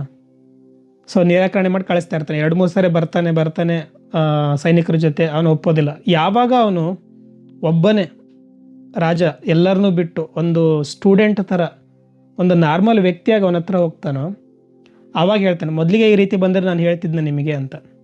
ಆವಾಗ ಅವನಿಗೆ ಆತ್ಮದ ಬಗ್ಗೆ ಪರಿಚಯ ಆತ್ಮ ವಿದ್ಯೆಯನ್ನು ಹೇಳ್ತಾನೆ. ಸೊ ಆನಂದ ಅನ್ನೋದು ಹೊರಗಡೆ ಇಲ್ಲ, ಆನಂದ ಸ್ವರೂಪ ನಾವೇ ಆಗಿದ್ದೀವಿ. ಅಜ್ಞಾನದಿಂದ ನಾವು ಹೊರಗಡೆಯಿಂದ ಹುಡುಕ್ತಾ ಇದ್ದೀವಿ. ಏನಂತಂದರೆ ಈ ಜಗತ್ತು ನಿಜವಲ್ಲ, ಇದು ಒಂದು ಡ್ರೀಮ್. ನಾವು ಕಾಣ್ತಾ ಇರೋವಂಥ ಕನಸು ಕಾಣ್ತಾ ಇರೋನು ಅಂದರೆ ನಾವು ಕನಸು ಕಾಣ್ತಾ ಇದ್ದೇವಲ್ವಾ, ಇದು ಡ್ರೀಮ್ ಅಂತ. ನಾವು ಹೆಂಗೆ ಜೇಡ ಬಲೆನ ಹೊರಗಡೆ ತಂದು ಮತ್ತೆ ನುಂಗುತ್ತೋ, ಅದೇ ರೀತಿ ನಾವು ನಮ್ಮ ರಿಯಾಲಿಟಿನ ಪ್ರೊಡ್ಯೂಸ್ ಮಾಡಿ ಮತ್ತೆ ಒಳಗಡೆ ಹೇಳ್ಕೊಳ್ತಿದ್ದೀವಿ, ಪರ್ಸೀವ್ ಮಾಡ್ತಾ ಇದ್ದೀವಿ. ಸೊ ಈ ರಿಯಾಲಿಟಿ ಹೇಗೆ ಕ್ರಿಯೇಟ್ ಆಗಿದೆ ಅಂತ ಗೊತ್ತಾದರೆ ನಾವು ಲೈಫ್ನ ನೋಡೋ ರೀತಿನೇ ಕಂಪ್ಲೀಟಾಗಿ ಬದಲಾಗ್ಬಿಡುತ್ತೆ. ಸೊ ಹೇಗೆ ಲಾಸ್ಟ್ ಟೈಮ್ ನಾರದ್ರ ಕತೆ ಅಂದಾಗ ಅರ್ಥ ಆಯ್ತಲ್ಲ ನಿಮಗೆ, ತುಂಬ ಸೀರಿಯಸ್ ತೊಗೊಂಡಿರ್ತಾರೆ ನಾರದರು. ಈ ರಿಯಾಲಿಟಿ ಅನ್ನೋ ಒಂದು ಭ್ರಮೆನ ನೋಡಿಬಿಟ್ಟು, ಈ ಕಲ್ಪನಾ ಲೋಕವನ್ನು ನೋಡಿಬಿಟ್ಟು ತುಂಬ ಸೀರಿಯಸ್ ಆಗಿ ಅದರಲ್ಲಿ ಜೀವನ ಮಾಡ್ತಾ ತಮ್ಮನ್ನು ತಾವು ಕಳ್ಕೊಂಡ್ಬಿಡ್ತಾರೆ. ಆ ರೀತಿ ಎಕ್ಸಾಕ್ಟ್ಲಿ ನಾವು ಕೂಡ ಬದುಕ್ತಾ ಇರ್ತೀವಿ ಅಲ್ವಾ? ಅದು ಈ ರಿಯಾಲಿಟಿ ಅನ್ನೋದೇ ಸುಳ್ಳು ಅಂತ ಗೊತ್ತಾದರೆ ನೀವು ಹೇಗೆ ನೋಡ್ತೀರಾ ಇದನ್ನು, ಜಗತ್ತನ್ನು? Just think. ಯಾಕೆ ಅಂತಂದರೆ ನಾನು ಎಷ್ಟೇ ಇನ್ಫಾರ್ಮೇಷನ್ ಕೊಡ್ಬೋದು ನಿಮಗೆ, ಅದು ಜಸ್ಟ್ ನಿಮ್ಮ ಸ್ಟಫ್ ಅಷ್ಟೇ, ಯೋಚನೆಗಳಿಗೆ ಹೆಲ್ಪ್ ಆಗ್ಬೋದು. ಬಟ್ ನಿಮಗೆ ಯಾವಾಗ ಒಳಗಡೆಯಿಂದ ಅರಿವಿಂದ ನೀವು ಯೋಚನೆ ಮಾಡೋಕ್ಕೆ ಶುರು ಮಾಡ್ತೀರೋ, ಅಲ್ಲಿಂದ ನಿಮ್ಮ ನಿಜವಾದ ಆಧ್ಯಾತ್ಮ ಪ್ರಯಾಣ ಶುರುವಾಗುತ್ತೆ. ಅರಿವು ಬೇಕು ಈ ಭ್ರಮೆಯಿಂದ ಹೊರಬರಾಕ. ಅರಿವಿನ ಜ್ಯೋತಿ ನಿಮ್ಮಲ್ಲಿ ಯಾವಾಗ ಮೂಡುತ್ತೋ ಆವಾಗಿಂದ ಶುರುವಾಗುತ್ತೆ. ಇಷ್ಟೇ ಇರೋದು. This is not real. ಈ ಮಾಯಾ ಮುಕ್ತಿ ಚಾನಲ್ನ ಉದ್ದೇಶ ಈ ವರ್ಲ್ಡ್ ಅನ್ನೋದು ರಿಯಲ್ ಅಲ್ಲ ಅಂತ ಹೇಳೋದಾಗಿರುತ್ತೆ. ಇದು ಯಾವಾಗ ರಿಯಲ್ ಅಲ್ಲ ಅಂತ ಗೊತ್ತಾಗುತ್ತೆ, ನಿಮಗೆ ಇದನ್ನು ಯಾವ ರೀತಿ ನೋಡಬೇಕು, ಯಾವ ರೀತಿ ರಿಯಾಕ್ಟ್ ಮಾಡಬೇಕು, ಹೇಗೆ ಬದುಕಬೇಕು ಅನ್ನೋ ಗೊತ್ತಾಗುತ್ತೆ. ಇಷ್ಟೇ. ಈಗ ನೋಡಿ, ವೇದಾಂತ ಉಪನಿಷತ್ತುಗಳನ್ನ ಹೇಳ್ತೇವೆ, ಅದನ್ನೆಲ್ಲ ಸೈಡಿಗೆ ಬಿಟ್ಟಾಕ್ಬಿಟ್ವಿ ನಾವು. ಪಾಶ್ಚಾತ್ಯ ಲೋಕದಿಂದ ಏನೇ ಬಂದ್ರೂ ಅದನ್ನು ಲಿಟ್ರಲಿ ಫಾಲೋ ಮಾಡೋಕ್ಕೆ ಶುರು ಮಾಡಿದ್ವಿ. ಏನೇ ಫ್ಯಾಷನ್ ಅಂತ ಬಂದ್ರೂ ಓಕೆ, ಏನೇ ಇನ್ಫಾರ್ಮೇಷನ್ ಬಂದರೂ ಓಕೆ, ಎಜುಕೇಷನ್ ಬಂದರೂ ಓಕೆ, ಸೇಮ್ ಕಾಪಿ ಮಾಡೋದು. ಅವ್ರು ಏನು ಮಾಡ್ತಾರೆ ಅದನ್ನು ಕಾಪಿ ಮಾಡೋದು. ಒಂಥರ ಕಾನ್ವೆಂಟ್ ಲೈಫ್ ಆಗಿಬಿಟ್ಟಿದೆ. ಒಬ್ಬ ವ್ಯಕ್ತಿ ಮುಗಿಸೋ ಅಷ್ಟೊತ್ತಿಗೆ ಈಗಿನ ಎಜುಕೇಷನ್ ಸಿಸ್ಟಮ್ನಲ್ಲಿ ಸುಮಾರು 10-15 ಲಕ್ಷ ಮಿನಿಮಮ್ ಬೇಕಾಗುತ್ತೆ, ಮಿನಿಮಮ್. ಸೊ ಈ ರೀತಿ ಎಜುಕೇಷನ್ನ ಬಿಸ್ನೆಸ್ ಮಾಡಿದ್ದಾರೆ. ಸೊ ಒಟ್ಟಿನಲ್ಲಿ ಏನು, ನಿಮಗೆ ಭಯ ತುಂಬ್ತಾರೆ. ಲೈಫ್ ಸಿಂಪಲ್ ಆಗಬೇಕಾ, ನಾವು ಕೊಡೋಂಥ ಎಜುಕೇಷನ್ನ ತಗೊಳ್ಳಿ. ಕಾನ್ವೆಂಟ್ ಲೈಫ್ ಆಗಿಬಿಟ್ಟಿದೆ ಅಲ್ವಾ? ಕಾನ್ವೆಂಟ್ ಹುಡುಗರು ಏನು ಮಾಡ್ತೀವಿ ನಾವು, ಒಳ್ಳೆ ಯೂನಿಫಾರ್ಮ್ ಹಾಕ್ಕೊತೀವಿ. ಸೊ ಸ್ಕೂಲಿಗೆ ಪ್ರತಿದಿನ ಹೋಗ್ತೀವಿ, ಸಂಡೇ ರಜೆ ಸಿಗುತ್ತೆ. ಆ ರೀತಿ ಎಜುಕೇಷನ್ನ ನಾವು ಕಂಪ್ಲೀಟ್ ಮಾಡ್ತೀವಿ, 15 ವರ್ಷ ಓದ್ತೀವಿ, ಡಿಗ್ರಿ ತೊಗೊತೀವಿ. ಸಿಂಗಲ್ ಡಿಗ್ರಿ ಅಲ್ಲ, ಡಬಲ್ ಡಿಗ್ರಿನೂ ತೊಗೊಳ್ತೀವಿ. ತೊಗೊಂಡ್ಬಿಟ್ಟು ಒಂದು ಕಂಪ್ನಿನಲ್ಲಿ ಸೇರ್ತೀವಿ ಕೆಲಸಕ್ಕೆ. ಅಲ್ಲಿನೂ ಕೂಡ ಕಾನ್ವೆಂಟ್ ಲೈಫೇ, ಅಲ್ಲಿನೂ ಯೂನಿಫಾರ್ಮ್ ಇರುತ್ತೆ, ಇನ್ಶರ್ಟ್ ಮಾಡ್ಕೊಳ್ಳೋದು, ಡ್ರೆಸ್ ಮಾಡ್ಕೊಳ್ಳೋದು. 60 ವರ್ಷದವರೆಗೂ ಕಾನ್ವೆಂಟ್ ಲೈಫ್ನ ಮತ್ತೆ ಅಲ್ಲಿನೂ ಕಂಟಿನ್ಯೂ ಮಾಡ್ತೀವಿ. ಸಂಡೇ ರಜಾ, ಸ್ಯಾಟರ್ಡೆ ಹಾಫ್ ಡೇ ಅಥವಾ ಅದನ್ನು ಫುಲ್ ಡೇ. ಸೊ ಸ್ಯಾಟರ್ಡೆ ಸಂಡೇಗೋಸ್ಕರ ಬದುಕ್ತಾ ಇರ್ತೀವಿ. ಸೊ ಈಗ ಹುಡುಗರು ಅಷ್ಟೇ ಅಲ್ವಾ, ಸ್ಯಾಟರ್ಡೆ ಸಂಡೇಗೋಸ್ಕರನೇ ಬದುಕ್ತಾ ಇರ್ತೀವಿ ನಾವು ಕೂಡ ಸ್ಕೂಲಲ್ಲಿ. ಸೊ ಈ ರೀತಿ ಅಭಿಮಾನಿ ಥರ ಏನು ಮಾಡ್ತೀವಿ, ಲೈಫ್ ಇಂಪ್ರೂವ್ ಆಗುತ್ತೆ ಅನ್ನೋ ಉದ್ದೇಶದಿಂದ ಎಜುಕೇಷನ್ನ ಮಾಡ್ತೀವಿ, ಅಲ್ಲಿನೂ ಕಾನ್ವೆಂಟ್ ಹುಡುಗರ ಥರನೇ ಬದುಕ್ತೀವಿ. ಅಲ್ಲಿಂದ ಮತ್ತೆ 60 ವರ್ಷದವರೆಗೂ ಕಾರ್ಪೊರೇಟ್ ಲೈಫಲ್ಲಿ ಜಾಬ್ ಅನ್ನೋ ಉದ್ದೇಶದಿಂದ ಕಾನ್ವೆಂಟ್ ಹುಡುಗರ ಥರನೇ ಜೀವನ ಮಾಡ್ತಾ ಇರ್ತೀವಿ. ಸೊ ಕೊನೆಗೆ 60 ವರ್ಷ ಆದಮೇಲೆ ಎಲ್ಲ ಕಾಯಿಲೆಗಳು ಬಂದಿರ್ತವೆ. ಮೊದಲೇದಾಗಿ ಸ್ಟ್ರೆಸ್ಸಿಂದ ಲೈಫ್ನ ಅಲ್ಲಿವರೆಗೂ ನಾವು ಎಂಜಾಯ್ ಮಾಡಿರೋದಿಲ್ಲ, ಯಾಕಂದರೆ ಕಷ್ಟಪಟ್ಟೆ ದುಡಿತಾ ಇರ್ತೀವಿ, ವಸ್ತುಗಳನ್ನು ಕಲೆಕ್ಟ್ ಮಾಡ್ತಾ ಇರ್ತೀವಿ, ಹೆಲ್ತ್ ಹಾಳಾಗಿರುತ್ತೆ. ಸೊ ಬಂದಿರೋ ದುಡ್ಡಿನಲ್ಲಿ ಮಾತ್ರೆಗಳು ತೊಗೊಳ್ತಾ, ಪದೇ ಪದೇ ಡಯಾಗ್ನಿಸಿಸ್ ಮಾಡ್ತಾ ಅಲ್ವಾ, ಶುಗರ್ಲೆಸ್ ಕಾಫಿ ಕುಡಿತಾ, ಹೆಚ್ಚಿಗೆ ಊಟ ಮಾಡೋಂಗಿಲ್ಲ, ಶುಗರ್ ಇರುತ್ತೆ, BP ಇರುತ್ತೆ, ಸೊ ಉಪ್ಪು ತಿನ್ನೋಂಗಿಲ್ಲ, ಈ ರೀತಿ ಬದುಕನ್ನು ಕಳೆದ್ಬಿಟ್ಟು ಹೋಗ್ತೀವಿ. ಸೊ ಇದು ಯಾರು ಮಾಡಿರೋದು, ಯಾಕೆ ಹೀಗೆ ಎಲ್ಲರೂ ಬದುಕ್ತಾ ಇದ್ದಾರೆ, ಯಾಕೆ ಯಾರೋ ಒಂದು ಕ್ವಶನ್ ಮಾಡ್ತಾ ಇಲ್ಲ? ಸೊ ಹೀಗೆ ನೀವು ಯೋಚನೆ ಮಾಡಿದ್ರೆ ಅರ್ಥ ಆಗುತ್ತೆ. ಇದು ರಿಯಾಲಿಟಿ ಅಂತ ಸೀರಿಯಸ್ ತೊಗೊಂಡು ನೀವು ಜಗತ್ತಿನಲ್ಲಿ ಏನೆಲ್ಲ ನಡೀತಿದೆ ಅದನ್ನು ಫಾಲೋ ಮಾಡ್ತಾ ಹೋದರೆ ನಮ್ಮನ್ನು ನಾವು ಕಳ್ಕೊಂಡ್ಬಿಡ್ತೀವಿ. ಸೊ ಹಾಗಾಗಿ ಅಂತರ್ಮುಖಿಯಾಗಿ ಬಹಿರ್ಮುಖವಾದಾಗ ನಿಮಗೆ ಈ ಮಾಯೆ ಎಳೆಯುತ್ತೆ ನಿಮ್ಮನ್ನು. ಅದ್ರ ಪವರೇ ಆ ಥರ, ನಾರದರನ್ನ ಯಾವ ರೀತಿ ಎಳೆಯುತ್ತಲ್ಲ ಆ ರೀತಿ ಎಳೆಯುತ್ತೆ. ಸೊ ಮೊದಲನೇ ಸ್ಟೆಪ್ ಏನಂತ ಅಂದರೆ ಮಾಯಾಮುಕ್ತಿ ಚಾನಲ್ನಲ್ಲಿ ಇದು ರಿಯಲ್ಲೇ ಅಲ್ಲ, we are creating this video, literally video ಅಥವಾ ಒಂದು ಕಲ್ಪನಾ ಜಗತ್ತು.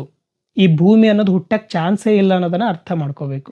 ನಾವು ನಡೆದಾಡೋ ಅಂಥ ಪ್ರೊಜೆಕ್ಟರ್ಸ್ ಅಂತ ವಿಡಿಯೋ ಮಾಡಿದ್ದೀನಿ, ಕ್ವಾಂಟಮ್ ಫಿಸಿಕ್ಸ್ನ ಯೂಸ್ ಮಾಡ್ಕೊಂಡ್ಬಿಟ್ಟು ಹೇಗೆ ದಿಸ್ ಈಸ್ ನಾಟ್ ರಿಯಾಲಿಟಿ ಅನ್ನೋದೇ ಇಲ್ಲ ಅಂತ ಹೇಳೋದಕ್ಕೆ ಟ್ರೈ ಮಾಡಿದ್ದೀನಿ. ಈ ಥರ ತುಂಬ ಉದಾಹರಣೆಗಳನ್ನು ಕೊಡ್ಬೋದು. ಸೊ ಮೊದಲನೇದಾಗಿ ಅದು ಅರ್ಥ ಆದರೆ ಮುಗೀತು, ಅಲ್ಲಿಂದ ನಿಮಗೆ ಗೊತ್ತಾಗುತ್ತೆ ನೆಕ್ಸ್ಟ್ ಯಾವ ರೀತಿ ನೋಡಬೇಕು, ನೆಕ್ಸ್ಟ್ ಇದಕ್ಕೆ ವೇದಾಂತ ಉಪನಿಷತ್ತುಗಳು ಇದ್ರ ಬಗ್ಗೆ ಏನು ಹೇಳಿದೆ ಅಂತ ನೀವೇ ಮೂವ್ ಆಗ್ತೀರಾ ಆ ಕಡೆ. ಓಕೆ, ಇನ್ನೊಂದು ಉದಾಹರಣೆ ಕೊಡಬೇಕು ಅಂತಂದರೆ, ನಾವು ಮೋಸ ಹೋಗ್ತಿರೋದೇ ಕಣ್ಣಿಂದ. ಯಾಕಂದರೆ ಇದನ್ನು ನೋಡ್ತಾ ಇದ್ದೀವಿ, ನಾವು ಮಲಗಿದಾಗ ಯಾರಂತ ಗೊತ್ತಿರೋದಿಲ್ಲಲ್ವ, ಪ್ರತಿದಿನ ನಾವು ಸಾಯ್ತೀವಿ, ನಮ್ಮ ಐಡೆಂಟಿಟಿ ಸಾಯುತ್ತೆ. ರಮೇಶ ಅನ್ನೋನು ಆಳವಾಗಿ ನಿದ್ದೆ ಮಾಡಬೇಕಾದ್ರೆ ಅವನ ಐಡೆಂಟಿಟಿನೇ ಸಾಯುತ್ತೆ. ನಾನು ಯಾವ ಜಾತಿ ಅಂತ ಗೊತ್ತಿರೋದಿಲ್ಲ, ಇಂಜಿನಿಯರ್ ಅಂತ ಗೊತ್ತಿರೋದಿಲ್ಲ, ಗಂಡು ಹೆಣ್ಣು ಅಂತ ಗೊತ್ತಿರೋದಿಲ್ಲ, ಯಾವ ಊರಲ್ಲಿದ್ದೀನಿ ಅಂತ ಗೊತ್ತಿರೋದಿಲ್ಲ. ಆಳವಾದ ನಿದ್ದೆನಲ್ಲಿ ನಾವೆಲ್ಲರೂ ಒಂದೇ, ಮೀನ್ಸ್ ಸಾವುನ ಅದೇ ರೀತಿ ಇರುತ್ತಲ್ವ, ಸತ್ತಾಗ ಎಲ್ಲರೂ ಒಂದೇ. ಆ ರೀತಿ ಪ್ರತಿದಿನ ನಾವು ಸಾಯ್ತೀವಿ. ಸೊ ಅಲ್ಲಿ ನಮಗೆ ಐಡೆಂಟಿಟಿ ಕ್ಲೋಸ್ ಆಗಿರುತ್ತೆ. ಬಟ್ ಎಚ್ಚರ ಆದಾಗ ಏನಾಗುತ್ತೆ, ಜಾಗೃತ ಅವಸ್ಥೆಯಲ್ಲಿ ಬಂದಾಗ ನಮ್ಮ ಕಣ್ಣು ಈ ಮಾಯನ ನೋಡಿದ ತಕ್ಷಣವೇ ಏನಾಗುತ್ತೆ, ನಾವು ನಮ್ಮನ್ನೇ ಮರೆತು ಬಿಡ್ತೀವಿ. ಆಲ್ರೆಡಿ ನಾವು ಮುಕ್ತಿಯನ್ನು ಹೊಂದಿರೋರಾಗಿದ್ದೀವಿ, ಆಲ್ರೆಡಿ ನಾವು ಮುಕ್ತರಾಗಿರೋ ಅಂಥವ್ರು, ಮುಕ್ತಿ ಹೊಂದಿರೋ ಅಂಥವ್ರು, ಮೋಕ್ಷನ ಪಡೆದಿರೋ ಅಂಥವ್ರು, ಬಟ್ ಮರ್ತಿದ್ದೀವಿ. ಆ ಮರ್ತಿರೋ ಕಾರಣದಿಂದ ನಾವು ಈ ಮಾಯ ಪ್ರಭಾವದಿಂದ ಒದ್ದಾಡ್ತಾ ಇದ್ವಿ. ಅದಕ್ಕೆ ಕಾರಣ ಏನು? ಮುಖ್ಯವಾದ ಕಾರಣ ನಮ್ಮ ಕಣ್ಣು. ನೋಡಿ, ಕಣ್ಣು ಅನ್ನೋದು ರಿಯಾಲಿಟಿನ ಎಕ್ಸಾಕ್ಟಾಗಿ ತೋರಿಸೋದಿಲ್ಲ. ಕಣ್ಣು ತುಂಬ ಮೋಸ ಮಾಡುತ್ತೆ ನಮಗೆ. ಒಂದು ಎಕ್ಸ್ಪೆರಿಮೆಂಟ್ ಮಾಡೋಣ, ನಿಮಗೆ ಅರ್ಥ ಆಗಿಬಿಡುತ್ತೆ. ನಿಮ್ಮ ಮನೆಯಲ್ಲಿ ಮಿರರ್ ಇದೆನಾ? ಓಕೆ, ಮಿರರ್ ನಿಮ್ಮ ಹತ್ರನೇ ಇದ್ದರೆ ಅಥವಾ ನೀವು ಮೊಬೈಲ್ನಲ್ಲಿ ನೋಡ್ತಾ ಇದ್ದರೆ ಈ ಎಕ್ಸ್ಪೆರಿಮೆಂಟ್ನ ಈಗ ಟ್ರೈ ಮಾಡಿ, ಅಥವಾ ಈ ವಿಡಿಯೋ ಆದಮೇಲೆ ನೀವು ಅದನ್ನು ಟ್ರೈ ಮಾಡ್ಬೋದು ಇದನ್ನು ಅರ್ಥ ಮಾಡ್ಕೊಳ್ಳೋದಕ್ಕೆ. ಮಿರರ್ ಮುಂದೆ ಹೋಗಿ ನಿಂತ್ಕೊಳ್ಳಿ, ನಿಮ್ಮ ಮುಖ ಕ್ಲಿಯರಾಗಿ ಕಾಣೋ ರೀತಿ ಇರಲಿ, ನಿಮ್ಮ ಕಣ್ಣುಗಳು ಮುಖ್ಯವಾಗಿ ಕಾಣ್ತಾ ಇರಬೇಕು. ನಿಂತ್ಕೊಂಡ್ರಾ? ಅಥವಾ ಒಂದು ಟಾಸ್ಕ್, ನಿಮ್ಮ ಕಣ್ಣು ಮುಂದೆ ನಿಮ್ಮ ಕಣ್ಣು ಕ್ಲಿಯರಾಗಿ ಕಾಣಿಸ್ತಾ ಇದೆ ಅಲ್ವಾ? ಕಾಣಿಸ್ಬೇಕಾದ್ರೆ ನೀವು ಕಣ್ಣನ್ನು ಏನು ಮಾಡಬೇಕು, ಆ ಕಡೆ ಈ ಕಡೆ ಮಾಡ್ತಾ ಇರಬೇಕು, ಬಟ್ ನಿಮ್ಮ ಕಣ್ಣನ್ನೇ ನೋಡ್ತಾ ಇರಬೇಕು.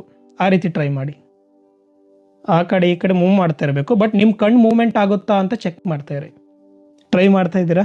ಆ ಕಡೆ ಈ ಕಡೆ ಮೂವ್ ಮಾಡ್ತಾ ಇರಬೇಕು, ಬಟ್ ನಿಮ್ಮ ಕಣ್ಣನ್ನು ನೀವು ನೋಡ್ತಾ ಇರಬೇಕು. ನಿಮ್ಮ ಗಮನ ಆ ಕಡೆ ಈ ಕಡೆ ನೀವು ನೋಡಬಾರ್ದು, ನಿಮ್ಮ ಕಣ್ಣನ್ನೇ ನೋಡ್ತಾ ಇರಬೇಕು.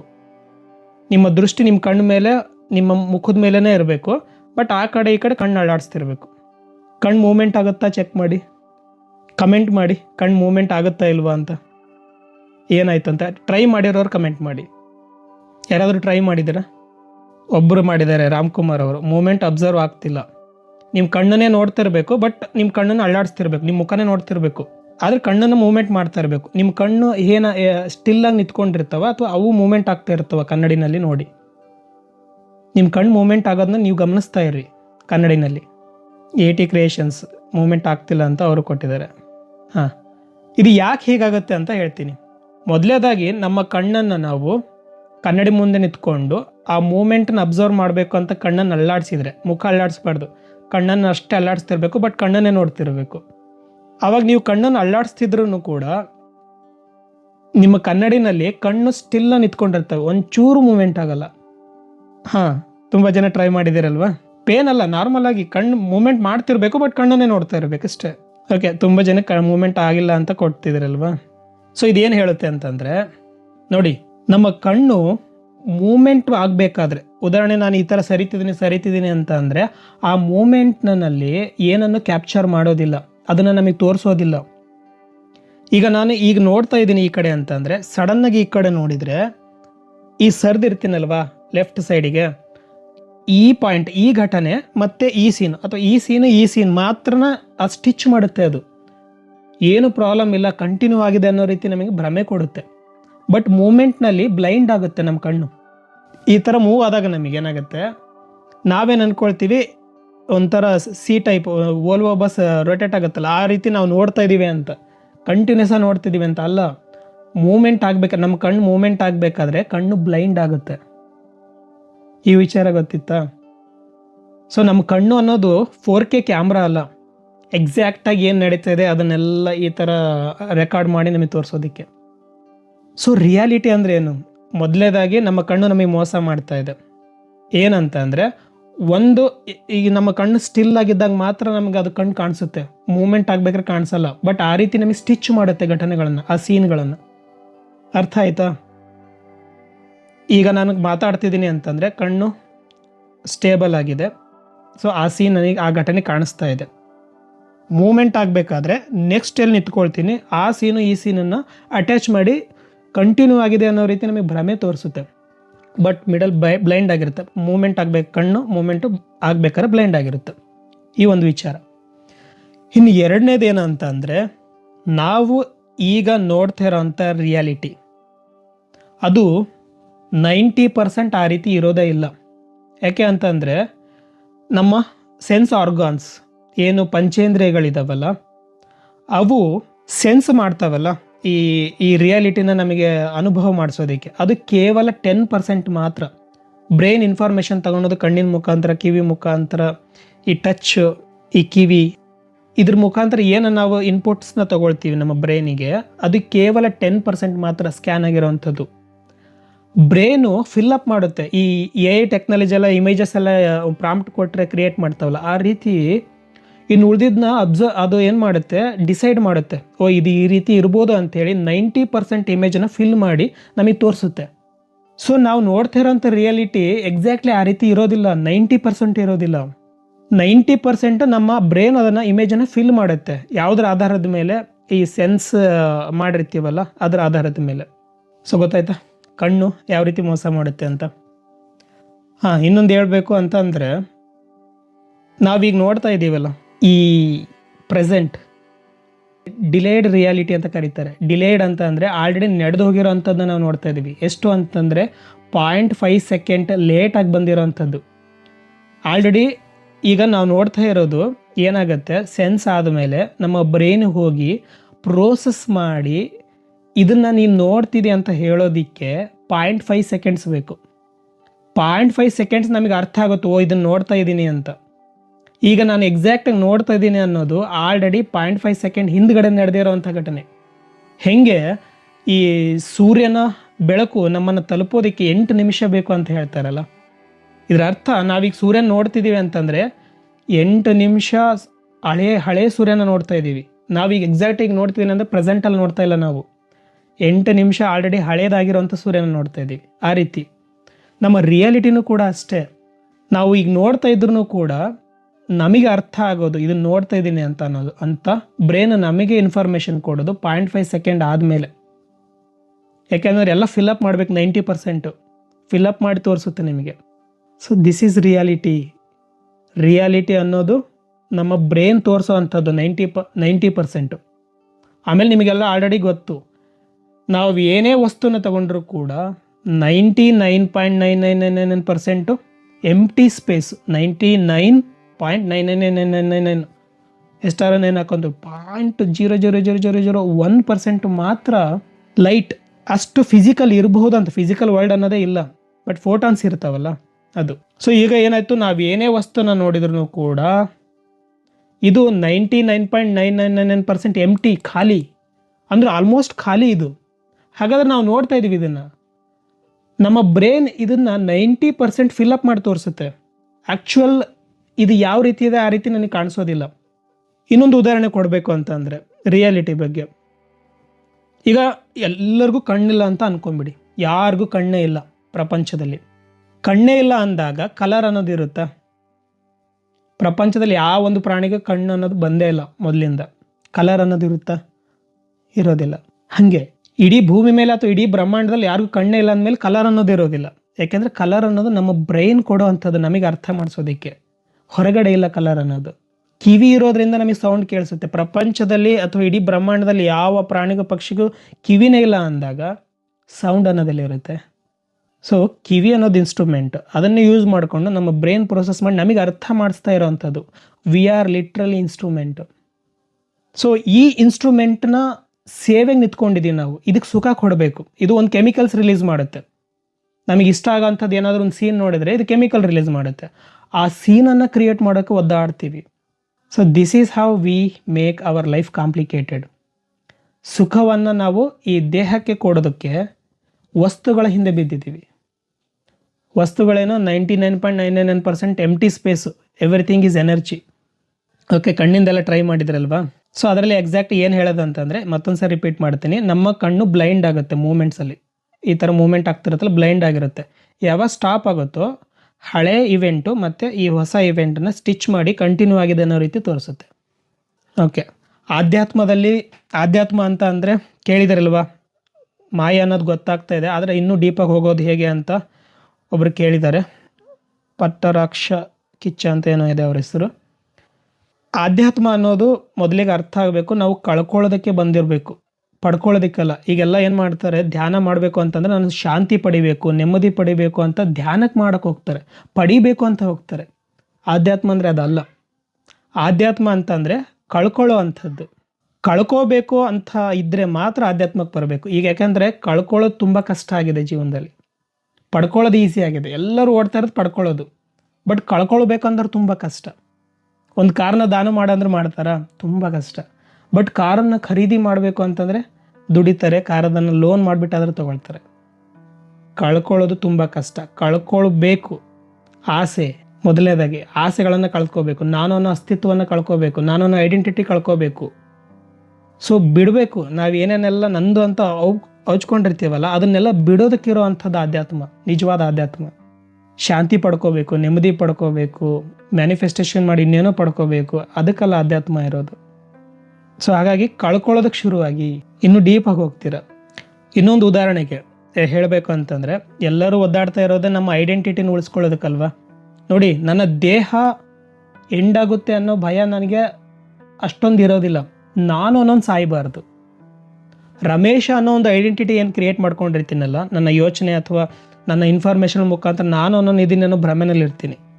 ಈ ರಮೇಶ್ ಅನ್ನೋ ಐಡೆಂಟಿಟಿ ಸಾಯಬಾರ್ದು ಅನ್ನೋದೇ ಇದೆಲ್ಲದಕ್ಕೂ ಕಾರಣ. ಆಧ್ಯಾತ್ಮದಲ್ಲಿ ಐಡೆಂಟಿಟಿನೇ ಕಿತ್ತು ಬಿಸಾಕ್ತಾರೆ. ವಾಸ್ತು ಬಗ್ಗೆ ಹೇಳಿ ಸರ್ ಅಂತ ಕೇಳಿದ್ರಲ್ವ ಅಂಜನ್ ಅವರು. ವಾಸ್ತು ಅನ್ನೋದು ನೇರವಾಗಿ ಹೇಳಬೇಕು ಅಂತ ಅಂದರೆ, ಈಗಿನ ವಾಸ್ತುಗಳಲ್ಲಿ ಏನು ಹೇಳ್ತಾರೆ, ಉತ್ತರ ಮೂಲೆಗೆ ಇದೇ ಇರಬೇಕು, ನೈಋತ್ಯ ಮೂಲೆಯಲ್ಲಿ ಇದನ್ನ ಇಡಬೇಕು, ಆಗ್ನೇಯ ಮೂಲೆಯಲ್ಲಿ ಇದೇ ಇರಬೇಕು. ಅದು ಎಲ್ಲ ನಾನು ನಂಬೋದಿಲ್ಲ, ಸುಳ್ಳು. ನನ್ನ ಪ್ರಕಾರ ಸುಳ್ಳು. ವಾಸ್ತು ಅಂತಂದರೆ ಇಷ್ಟೇ, ಗಾಳಿ ಬೆಳಕು ಚೆನ್ನಾಗಿ ಬರಬೇಕು. ಸೊ ಚಿಕ್ಕದ ಕಟ್ಕೊಂಡು ಎಲ್ಲ ಕಿಟಕಿಗಳು ಇಟ್ಕೊಳ್ದಂಗೆ ಕತ್ತಲು ಕೋಣೆಯಲ್ಲಿ ಬದುಕಿದ್ರೆ ಏನಾಗುತ್ತೆ, ಅದು ನಮ್ಮ ಮನಸ್ಸಿನ ಮೇಲೆ ಎಫೆಕ್ಟ್ ಆಗುತ್ತೆ. ಇಷ್ಟೇ, ನೀವೇ ಗಮನಿಸಿದ್ರೆ ಗೊತ್ತಾಗುತ್ತೆ. ಓಕೆ, ಈ ರೂಮ್ ಇಷ್ಟು ದೊಡ್ಡದಿದ್ದರೆ ನನಗೆ ಸಮಾಧಾನ ಅನಿಸುತ್ತೆ, ಇಷ್ಟು ಗಾಳಿ ಬೆಳಕು ಇರಲೇಬೇಕು ನನಗೆ. ಸೊ ಗಾಳಿ ಬೆಳಕು ಎಷ್ಟು ಹೆಚ್ಚಾಗಿರುತ್ತೋ ಅಷ್ಟು ಮನಸ್ಸು ಶಾಂತವಾಗಿರುತ್ತೆ ನಮಗೆ, ನಾವು ಸಮಾಧಾನದಲ್ಲಿರ್ತೀವಿ. ಸೊ ಅದನ್ನು ನೋಡಿಕೊಂಡ್ರೆ ಸಾಕು, ಇನ್ನು ಯಾವುದೇ ವಾಸ್ತುವನ್ನು ಕೇಳೋ ಅವಶ್ಯಕತೆ ಇರೋದಿಲ್ಲ. ಓಕೆ, ಜಯರಾಜ್ ಅವರು ಕೇಳಿದರು, ನಮ್ಮ ಜೀವನ ನಮ್ಮ ತಂದೆ ತಾಯಿ ನಡೆಸಿಕೊಂಡು ಬಂದಂತೆ ಸಾಗುತ್ತಾ ಅಥವಾ ದೇವರ ಕಲ್ಪನೆಯಂತೆ ಸಾಗಿ ಬಂದಿದೆಯಾ ಅಂತ ತಿಳಿಸಿ. ನನ್ನೆಲ್ಲ ವಿಡಿಯೋದಲ್ಲಿ ನಿಮಗೆ ಆಲ್ರೆಡಿ ಅರ್ಥ ಆಗಿದೆ. Surrender to the god which is located in our heart. ನಮ್ಮ ಒಳಗಡೆನೇ ಇರೋವಂಥ ಆ ಭಗವಂತನಿಗೆ ಶರಣಾಗಿ ಈ ಇನ್ಸ್ಟ್ರೂಮೆಂಟ್ನ ಅವನು ಯೂಸ್ ಮಾಡ್ಕೊಳ್ತಾನೆ ಅಂತ ಅಲ್ವಾ. ಯಾಕೆ ಅಂತಂದರೆ ಈಗ ನೋಡಿ, ನಮ್ಮ ದೇಹದಲ್ಲಿ ನಿಮ್ಗೆ ಆಲ್ರೆಡಿ ಗೊತ್ತು ಎಷ್ಟೊಂದೆಲ್ಲ ಫಂಕ್ಷನ್ಸ್ ನಡೀತಾ ಇರುತ್ತೆ. ಅದನ್ನೆಲ್ಲ ಮಾಡ್ತಾ ಇರೋರು ಯಾರು? ನಾವು ಆಹಾರ ತಿಂತೀವಿ. ಏನೇ ಫುಡ್ ತಿಂದ್ರೂ ಕೂಡ ಅದನ್ನು ಡೈಜೆಸ್ಟ್ ಮಾಡಿ ಒಂದೇ ಒಂದು ಸಣ್ಣ ಕಣನ ನಮ್ಮ ಹೊಟ್ಟೆನಲ್ಲಿ ಬಿಡೋದಿಲ್ಲ, ಪ್ರತಿಯೊಂದು ಆಚೆ ಹಾಕುತ್ತೆ. ನೀರು ಅಥವಾ ಏನಾದರೂ ಕೊಬ್ಬರಿ ತಿಂದೆ ಅಂತಂದ್ರೆ ಪ್ರತಿಯೊಂದು ಆಚೆ ಬರುತ್ತೆ. ಹಾಗಾದರೆ ಏನು ಹೀರ್ಕೊಳ್ತಾ ಇದೆ ನಮ್ಮ ಬಾಡಿ? ಸೊ ನಾವಂತೀವಿ ಪ್ರೋಟೀನು, ಫ್ಯಾಟ್ ಇವೆಲ್ಲ ಹೇಳ್ತೀವಲ್ವಾ. ಸೊ ಪ್ರೋಟೀನ್ ಹಿಡ್ಕೊತಿದೆ, ಎನರ್ಜಿ ಹಿಡ್ಕೊಳ್ತಿದೆ ಅಂತ. ಎಕ್ಸಾಕ್ಟ್ಲಿ ಎಲೆಕ್ಟ್ರಿಸಿಟಿ ಥರ ನಮ್ಮ ಬಾಡಿ ರನ್ ಆಗೋದಕ್ಕೆ ಎನರ್ಜಿ ಬೇಕು. ಆ ಎನರ್ಜಿನ ಫುಡ್ ಮುಖಾಂತರ ನಾವು ಹೀರ್ಕೊಳ್ತೀವಿ. ಬಟ್ ಆ ಫಿಸಿಕಲ್ ಎಂಟಿಟಿ ಎಲ್ಲ ಹೊರಗಡೆ ಹಾಕುತ್ತೆ ನಮ್ಮ ದೇಹ. ನಾವು ಹಾಕೋದಿಲ್ಲ, ಅದು ಹಾಕುತ್ತೆ. ಸೊ ಎನರ್ಜಿ ಬೇಕು ನಮ್ಮ ಪ್ರತಿಯೊಂದು ಬಾಡಿ ರನ್ ಆಗೋದಕ್ಕೆ. ಆ ಎನರ್ಜಿನ ಹೀರ್ಕೊಳ್ಳೋದಕ್ಕೆ ನಾವು ಫುಡ್ ತಿನ್ನೋದಲ್ವಾ. ಇವೆನ್ ನಮ್ಮ ಸೈಂಟಿಸ್ಟ್ಗಳು ಹೇಳ್ತಾರೆ, ನಮ್ಮ ಬ್ರೈನ್ ವರ್ಕ್ ಆಗೋದಕ್ಕೆ ಆಲ್ಮೋಸ್ಟ್ 20 ವ್ಯಾಟ್ಸ್ ಎನರ್ಜಿ ಬೇಕಾಗುತ್ತೆ. ನೀವೊಂದು 20 ವ್ಯಾಟ್ ಬಲ್ಬ್ನ ಬ್ರೈನಿಗೆ ಕನೆಕ್ಷನ್ ಕೊಟ್ಟರೆ ಆ ಬಲ್ಬ್ನ ಉರಿಸ್ಬೋದು ಅಂತ ಹೇಳ್ತಾರೆ. ಅಷ್ಟು ವ್ಯಾಟೇಜ್ ಎಲೆಕ್ಟ್ರಿಸಿಟಿ ಬೇಕಾಗುತ್ತೆ ನಮ್ಮ ಬ್ರೈನ್ ಕೂಡ ರನ್ ಆಗೋದಕ್ಕೆ. ಲಿಟ್ರಲಿ ಪ್ರೋಸೆಸರ್ ಅಲ್ವಾ ಅದು.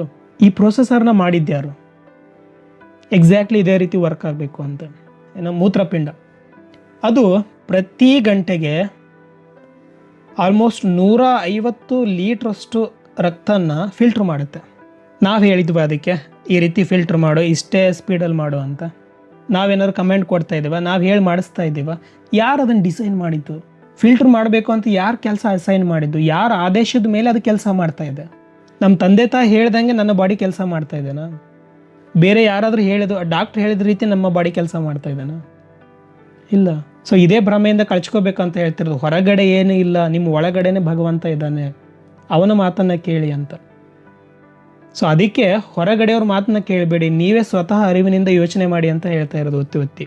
ನೋಡಿ, ಆ ಜಿಂಕೆ ಇದೆ, ಜಿಂಕೆಗೆ ಏನಾದರೂ ಗಾಯ ಆಯಿತು ಅಂತ ಅಂದರೆ ಅಥವಾ ಏನಾದರೂ ಹುಷಾರಿಲ್ಲ ಅಂತ ಅಂದರೆ ಅದು ಹೋಗಿ ಒಂದು ಪರ್ಟಿಕ್ಯುಲರ್ ಔಷಧಿ ಗಿಡ ತಿನ್ನುತ್ತಂತೆ. ಸೆಲ್ಫ್ ಡಾಕ್ಟರ್, ಸ್ವಯಂ ವೈದ್ಯ. ಅದು ತನ್ನನ್ನು ತಾನೇ ಗುಣಪಡಿಸ್ಕೊಳ್ಳುತ್ತೆ ಕಾಯಿಲೆ ಬಂದರೆ. Without Google, without doctor. ನಮಗೆ ಆಸಕ್ತಿ ಇದೆನಾ? ನಾವೆಲ್ಲ ಬುದ್ಧಿವಂತರಲ್ವಾ, ಚಾಂಡ್ರು, ಜಗತ್ತಿನಲ್ಲಿ ಏನೇನೆಲ್ಲ ಕಂಡು ಹಿಡ್ತಿದ್ದೀವಿ ಅಂತ. ನಾರ್ಮಲ್ ನಮಗೆ ಯಾವ ಗಿಡ ಯಾವ ಔಷಧಿ ಕೊಡುತ್ತೆ ಅನ್ನೋದು ಗೊತ್ತಿಲ್ಲ ನಮಗೆ. ಅದೆಲ್ಲ ನಮ್ಮ ಪೂರ್ವಜ ಮಾಡ್ಕೊತ ಬಂದಿದ್ರೆ ಅದನ್ನೆಲ್ಲ ಬಿಟ್ಬಿಟ್ವಿ ನಾವು. ಅವಾಗ ಜಸ್ಟ್ ಫಾಲೋ ಮಾಡ್ತಾ ಇದ್ದೀವಿ ಕಾನ್ವೆಂಟ್ ಲೈಫ್ನ. ಸೊ ಹಾಗೆ ಅದನ್ನೆಲ್ಲ ಯಾರು ನಡೆಸ್ತಾ ಇದ್ದಾರೆ? ತಾಯಿ ಎದೆನಲ್ಲಿ ಹಾಲನ್ನು ಯಾರು ಕ್ರಿಯೇಟ್ ಮಾಡಿದ್ದು? ನಾವು ಆಹಾರನೇ ತಿಂತಾ ಇರೋದು. ಪ್ರತಿಯೊಬ್ಬರು ಬಾಡಿಯೆಲ್ಲ ಆಹಾರ ತಿಂತೀವಿ, ಸೇಮ್ ಆಹಾರ ತಿಂತೀವಿ. ನಮ್ಮಲ್ಲೆಲ್ಲ ಬ್ಲಡ್ ಆಗುತ್ತೆ, ಮಾಂಸ ಆಗುತ್ತೆ ಎಲ್ಲ ಅಂತ ಅಂದ್ಕೊಳ್ಬೋದು. ಪ್ರೆಗ್ನೆಂಟ್ ಆಗೋ ಟೈಮ್ನಲ್ಲಿ ಮಗುನ ಡಿಸೈನ್ ಮಾಡಿದ್ಯಾರು? ಅಷ್ಟೇ ಅಲ್ಲ, ಆ ಮಗು ಆಚೆ ಬಂದ ಮೇಲೆ, ಪ್ರಪಂಚಕ್ಕೆ ಬಂದ ಮೇಲೆ ತಾಯಿ ಎದೆನಲ್ಲಿ ಹಾಲು ಜಿನುಗೋ ರೀತಿ ಮಾಡಿದ್ಯಾರು? ಅದು ವೈಟ್ ಹಾಲು, ವಾಸನೆ ಇರೋದಿಲ್ಲ. ತಾಯಿ ರಕ್ತದಿಂದ ತಯಾರಾಗಿದ್ರೂ ಕೂಡ ಹಾಲಿನ ವಾಸನೆ ಮಧುರ ಅಂತ ಕರೀತಾರಲ್ವ. ಸೊ ಆಕಳ ಹಾಲು ಇರುತ್ತೆ, ಪ್ರತಿಯೊಂದು ಪ್ರಾಣಿನ ಹಾಲು ಕೊಡುತ್ತಲ್ವ. ಹಾಲು ತಯಾರು ಮಾಡೋದು ಆ ಪ್ರಾಣಿಗೆ ಗೊತ್ತಿರುತ್ತಾ? ಹಾಗಾದ್ರೆ ಯಾರು ಮಾಡ್ತಾರೆ? ಎಕ್ಸಾಕ್ಟ್ಲಿ ಆ ಮಗು ಈಗ ಹಾಲು ಬೇಕಾಗಿದೆ ಅದಕ್ಕೆ ಅಂತ. ಸೊ ಇದನ್ನು ಒತ್ತಿ ಹೇಳಿದೆ, ಎಲ್ಲದೂ ಆಟೋಮೆಟಿಕ್ಕಾಗಿ ನಡೀತಾ ಇದೆ. ಜಸ್ಟ್ ನೀವು ಸಾಕ್ಷಿ ಭಾವದಿಂದ ನೋಡಿ. ಇದೇ ಲೈಫ್ ಸೀಕ್ರೆಟು. ಸುಲಭ ಆಗುತ್ತೆ. ಸೊ ಇದನ್ನು ಹೇಳೋದಾಗಿರುತ್ತಷ್ಟೆ. ಸುಲಭ ಜೀವನ ಬೇಕಾ? ಹೊರಗಡೆ ಪ್ರಪಂಚದ ಮಾತುಗಳನ್ನು ಒಂಥರ ಹಿತ್ತಾಳೆ ಕಿವಿ ಅಂತಾರಲ್ಲ, ಆ ರೀತಿ ಆಗಬೇಡಿ. ಜೀವನ ಸುಲಭ ಆಗಬೇಕಾ? ಲಕ್ಷ ಕೊಟ್ಟು ಈ ನಮ್ಮ ಸ್ಕೂಲಲ್ಲಿ ಸೇರಿಸಿ, ಇಲ್ಲಾಂದ್ರೆ ಮಕ್ಕಳು ಹಾಳಾಗೋಗ್ತಾರೆ ಅಂತ ಹೆದರಿಸ್ತಾರೆ. ಸೇರಿಸ್ತೀರಾ, 20-30 ಲಕ್ಷ ಖರ್ಚು ಮಾಡ್ಕೊಳ್ತೀರಾ, ಫಾರಿನಿಗೆ ಕಳಿಸ್ತೀರಾ ಮಕ್ಕಳನ್ನ, ಕೊನೆಗೆ ಒಂಟಿಯಾಗಿ ಬದುಕ್ತಾ ಇರ್ತೀರ. ಓಕೆ, ಲೈವಲ್ಲಿ ಏನು ಕೇಳಿದ್ದೀರಾ? ಸಾರಿ, ರ್ಯಾಂಡಮಾಗಿ ತೊಗೊಳ್ತೀನಿ. ತುಂಬ ಕ್ವಶನ್ಸ್ ಕೇಳಿದ್ದೀರಾ, ಲಾಸ್ಟಿಂದ ತೊಗೊಳ್ತೀನಿ. ಪೂಜಾರಿ ಅವರು ಒಪ್ಕೊಳ್ಳೋಕೆ ಆಗ್ತಿಲ್ಲ, ಯಾಕಂದರೆ ನೀವು ಹೇಳ್ತೀರೋ ನನಗೆ ಅರ್ಥ ಆಗ್ತಿಲ್ಲ. ಸಡನ್ನಾಗಿ ಅರ್ಥ ಆಗಲ್ಲ. ಯಾಕಂದರೆ ಸ್ನೇಹಿತರೆ, ನಾವು ಏನು ಮಾತಾಡ್ತಿದ್ದೀವಿ ಮಾಯಮುಕ್ತಿ ಚಾನಲ್ನಲ್ಲಿ, ಅದು ಬ್ರಹ್ಮವಿದ್ಯೆ ಅಂತ ಕರೀತಾರೆ. ಬ್ರಹ್ಮವಿದ್ಯೆಯಲ್ಲಿ ಬರ್ತಾರಂಥ ಇನ್ಫಾರ್ಮೇಷನ್ಸೇ ನಿಮಗೆ ಅಪ್ಡೇಟ್ ಮಾಡಿ ಬೇರೆ ರೀತಿ ಹೇಳ್ತಾ ಇದ್ದೀನಿ ಅಷ್ಟೇ. ಉಪನಿಷತ್ತುಗಳು ಏನು ಒತ್ತಿ ಹೇಳ್ತಾ ಇದ್ದಾವೋ ಅದೇ ಬ್ರಹ್ಮನ ಬಗ್ಗೆ ಸಾರ್ತಾ ಇರೋದು. ಬ್ರಹ್ಮ ಅಂದರೆ ಯಾರೂ ಅಲ್ಲ, ಕಣ್ಣಿಗೆ ಕಾಣದೇ ಇರೋವಂಥ ಒಂದು ಎನರ್ಜಿ, ಒಂದು ದೊಡ್ಡ ಮನಸ್ಸು. ಆ ಮನಸ್ಸಿನಲ್ಲಿ ನಡೀತಾರಂಥ ಕನಸಿನಲ್ಲಿ ನಾವು ಪಾತ್ರಗಳು. ಆದರೆ ಇದು ಒಂದು ಲಿಟ್ರಲ್ ಇನ್ಸ್ಟ್ರೂಮೆಂಟ್, ಜಡ ವಸ್ತು ಅಂತ ಗೊತ್ತು. ಒಂದು ಹೆಣ ಮಲಗಿದೆ ಅಂತ ಅಂದರೆ ಸೆಟ್ಕೊಂಡ್ಬಿಡುತ್ತೆ, ಸ್ವಲ್ಪ ಟೈಮ್ ಆದರೆ ಅಲ್ವಾ, ವಾಸನೆ ಬರೋಕ್ಕೆ ಶುರು ಆಗುತ್ತೆ. ನಾನೆಲ್ಲ ಕೆಲವರು ರಿಲೇಷನ್ಸ್ ಹತ್ತಾಗ ನೋಡ್ತಾ ಇದ್ದೆ, ಅಳಬಾರ್ದು ಅಂತ ನನಗೆ.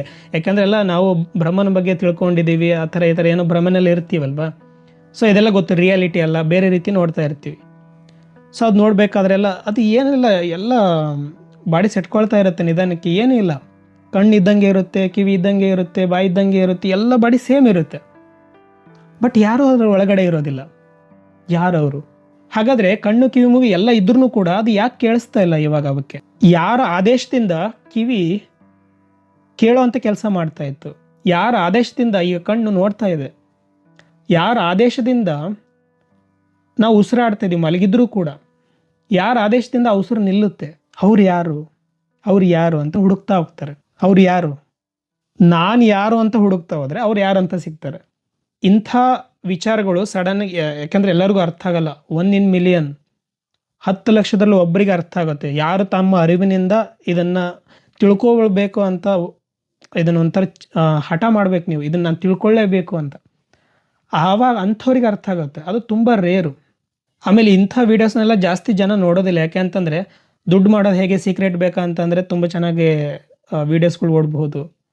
ಸೀಕ್ರೆಟ್ ಹೇಳಬೇಕಾ, ಅಥವಾ ಯಾವ ಸೆಲೆಬ್ರಿಟಿ ಯಾರ ಜೊತೆಗಿದ್ರು, ಈ ನ್ಯೂಸಲ್ಲಿ ಯಾಕೆ ಈ ರೀತಿ ಆಯಿತು, ಏನೋ ಒಂದು ಸೀಕ್ರೆಟ್ ಕಾಣ್ತು, ಈ ರಾಜಕಾರಣಿ ಏನೋ ಮಾಡಿದರು ನೋಡಿ, ಈ ಥರದ ಆದರೆ ನಮಗೆ ಇಂಟ್ರೆಸ್ಟ್ ಬರುತ್ತಲ್ವಾ? ಯಾಕೆಂತಂದರೆ ನಮಗೆ ಪ್ರತಿ ಕ್ಷಣ ಮನೋರಂಜನೆ ಬೇಕು. ಅದು ಸುಖ ಕೊಡುತ್ತೆ ನಮಗೆ. ಹ್ಯಾಪಿ ಹಾರ್ಮೋನ್ಸ್ ರಿಲೀಸ್ ಆಗುತ್ತೆ, ಡೊಪಮೈನ್. ಆ ಡೊಪಮೈನ್ ರಿಲೀಸ್ ಮಾಡೋದಕ್ಕೆ ನಾವು ಪ್ರತಿ ಕ್ಷಣ ಏನಾದರೂ ಇದನ್ನು ಅದು ಒಂದು ಹುಚ್ಚಿಡ್ದು ಬಿಡುತ್ತೆ. ನ್ಯೂಸ್ ನೋಡ್ತಾನೇ ಇರಬೇಕು ಲೈಫ್ ಪೂರ್ತಿ, ಅಪ್ಡೇಟ್ಗಳನ್ನ ತಿಳ್ಕೊಳ್ತಾನೇ ಇರಬೇಕು. ಸರಿ, 60 ವರ್ಷ ನ್ಯೂಸ್ನ ಪ್ರತಿದಿನ ನೋಡ್ತಾನೇ ಇರ್ತೇವೆ, ಕೊನೆಗೆ ಏನಾಗುತ್ತೆ? ತಲೆ ಕೆಡುತ್ತೆ ಅಲ್ವಾ? ಸಾರಿ, ಇವತ್ತೆಲ್ಲ ರ್ಯಾಂಡಮಾಗಿ ಮಾತಾಡ್ತಿದ್ದೀನಿ. ಯಾಕೆ ಅಂತಂದರೆ ಸಡನ್ನಾಗಿ ಇನ್ನೇನು ಒಂದು 5 ನಿಮಿಷ ಇದ್ದಂಗೆ ನಾನು ಓಡಿ ಬಂದಿದ್ದೆ ಲೈವ್ಗೋಸ್ಕರ. ಸೊ ದೇವ್ರ ಗುಡ್ಡ ಅಂತ ನಮ್ಮ ಮನೆ ದೇವರು ಗುಡ್ದಯ್ಯ, ನಮ್ಮ ಅಮ್ಮವ್ರು ಕರ್ಕೊಂಡು ಹೋಗಿದ್ರು ಇವತ್ತು. ತುಂಬ ಮಳೆ. ತೇಜಸ್ವಿನಿ ನಂದಿಕೇಶ್ವರ ಮಠ. ಹೌದು, ನಮ್ಮ ಜೀವನ ನಾವೇ ಹಾಳು ಮಾಡಿಕೊಳ್ಳುತ್ತೇವೆ, ಆದರೆ ಅದನ್ನು ಹೇಗೆ ಮತ್ತು ಎಲ್ಲಿ ಎಂಬುದನ್ನು ಅರ್ಥ ಮಾಡಿಕೊಳ್ಳಲು ವಿಫಲರಾಗುತ್ತೇವೆ.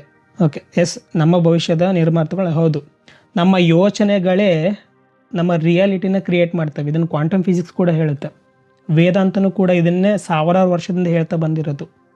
ನಮ್ಮ ಯೋಚನೆಗಳೇ ನಾವಾಗಿದ್ದೀವಿ. ಈಗ ನಾವು ಏನು ಯೋಚನೆ ಮಾಡ್ತೀವಿ, ಏನು ಯೋಚನೆ ಮಾಡ್ತಾ ಇದ್ದೇವೆ, ಅದು ನೆಕ್ಸ್ಟ್ ರಿಯಾಲಿಟಿಯಲ್ಲಿ ನಮಗೆ ಕ್ರಿಯೇಟ್ ಆಗ್ತಾ ಹೋಗುತ್ತೆ. So we are the creators.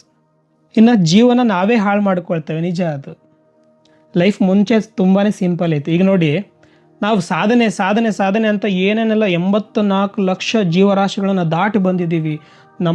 ನಮ್ಮ ಲೈಫ್ ತುಂಬ ಟಾಪಲ್ಲಿದೆ ಬೇರೆ ಪ್ರಾಣಿಗೆ ಹೋಲಿಸಿದ್ರೆ, ಹಾಗೆ ಹೀಗೆ ಎಲ್ಲ ಮಾತಾಡ್ತಾ ಇರ್ತೀವಿ. ಕೊನೆಗೆ ಕಿತ್ತಾಕಿರೋದೇನು? ನಾವು ಎಲ್ಲ ಕಾಡುಗಳನ್ನು ಕಡಿತಾ ಬರ್ತಾ ಇದ್ದೀವಿ. ಒಂದು ಕಡೆ ಕಾಂಕ್ರೀಟ್ ಸಿಮೆಂಟ್ ಹಾಕ್ಕೊಳ್ತಾ ಬರ್ತಾ ಇದ್ದೀವಿ. ಕಾಂಕ್ರೀಟ್ ಸಿಮೆಂಟ್ ಹಾಕಿಬಿಟ್ರೆ ವಿ ಆರ್ ಡೆವಲಪ್ಡ್ ಕಂಟ್ರಿ ಇದೆ ಅಲ್ವಾ? ಪ್ರತಿದಿನ ದುಡ್ಡನ್ನು ಪ್ರಿಂಟ್ ಮಾಡ್ತಾನೇ ಇದ್ದೀವಿ.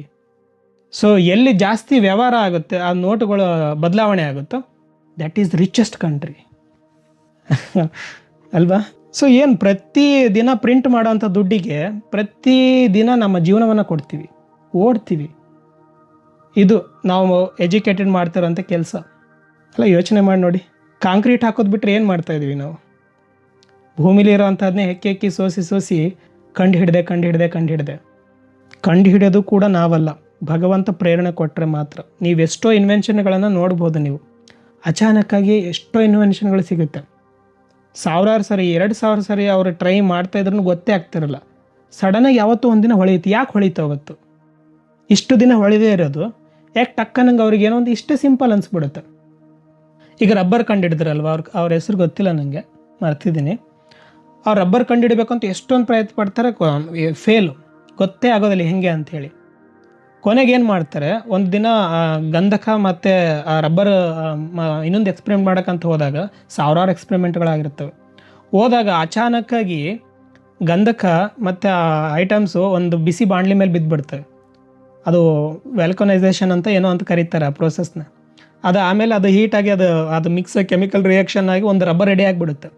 ಮುಂಚೆಯಲ್ಲಿ ಏನೇ ಟ್ರೈ ಮಾಡಿದ್ರೂ ಒಂದು ಹೀಟಲ್ಲಿ ಕರಗ್ತಾ ಇತ್ತು, ಕೋಲ್ಡ್ ಆಗಿದ್ದಾಗ ಅದು ಮುರಿದೋಗ್ತಾ ಇತ್ತು.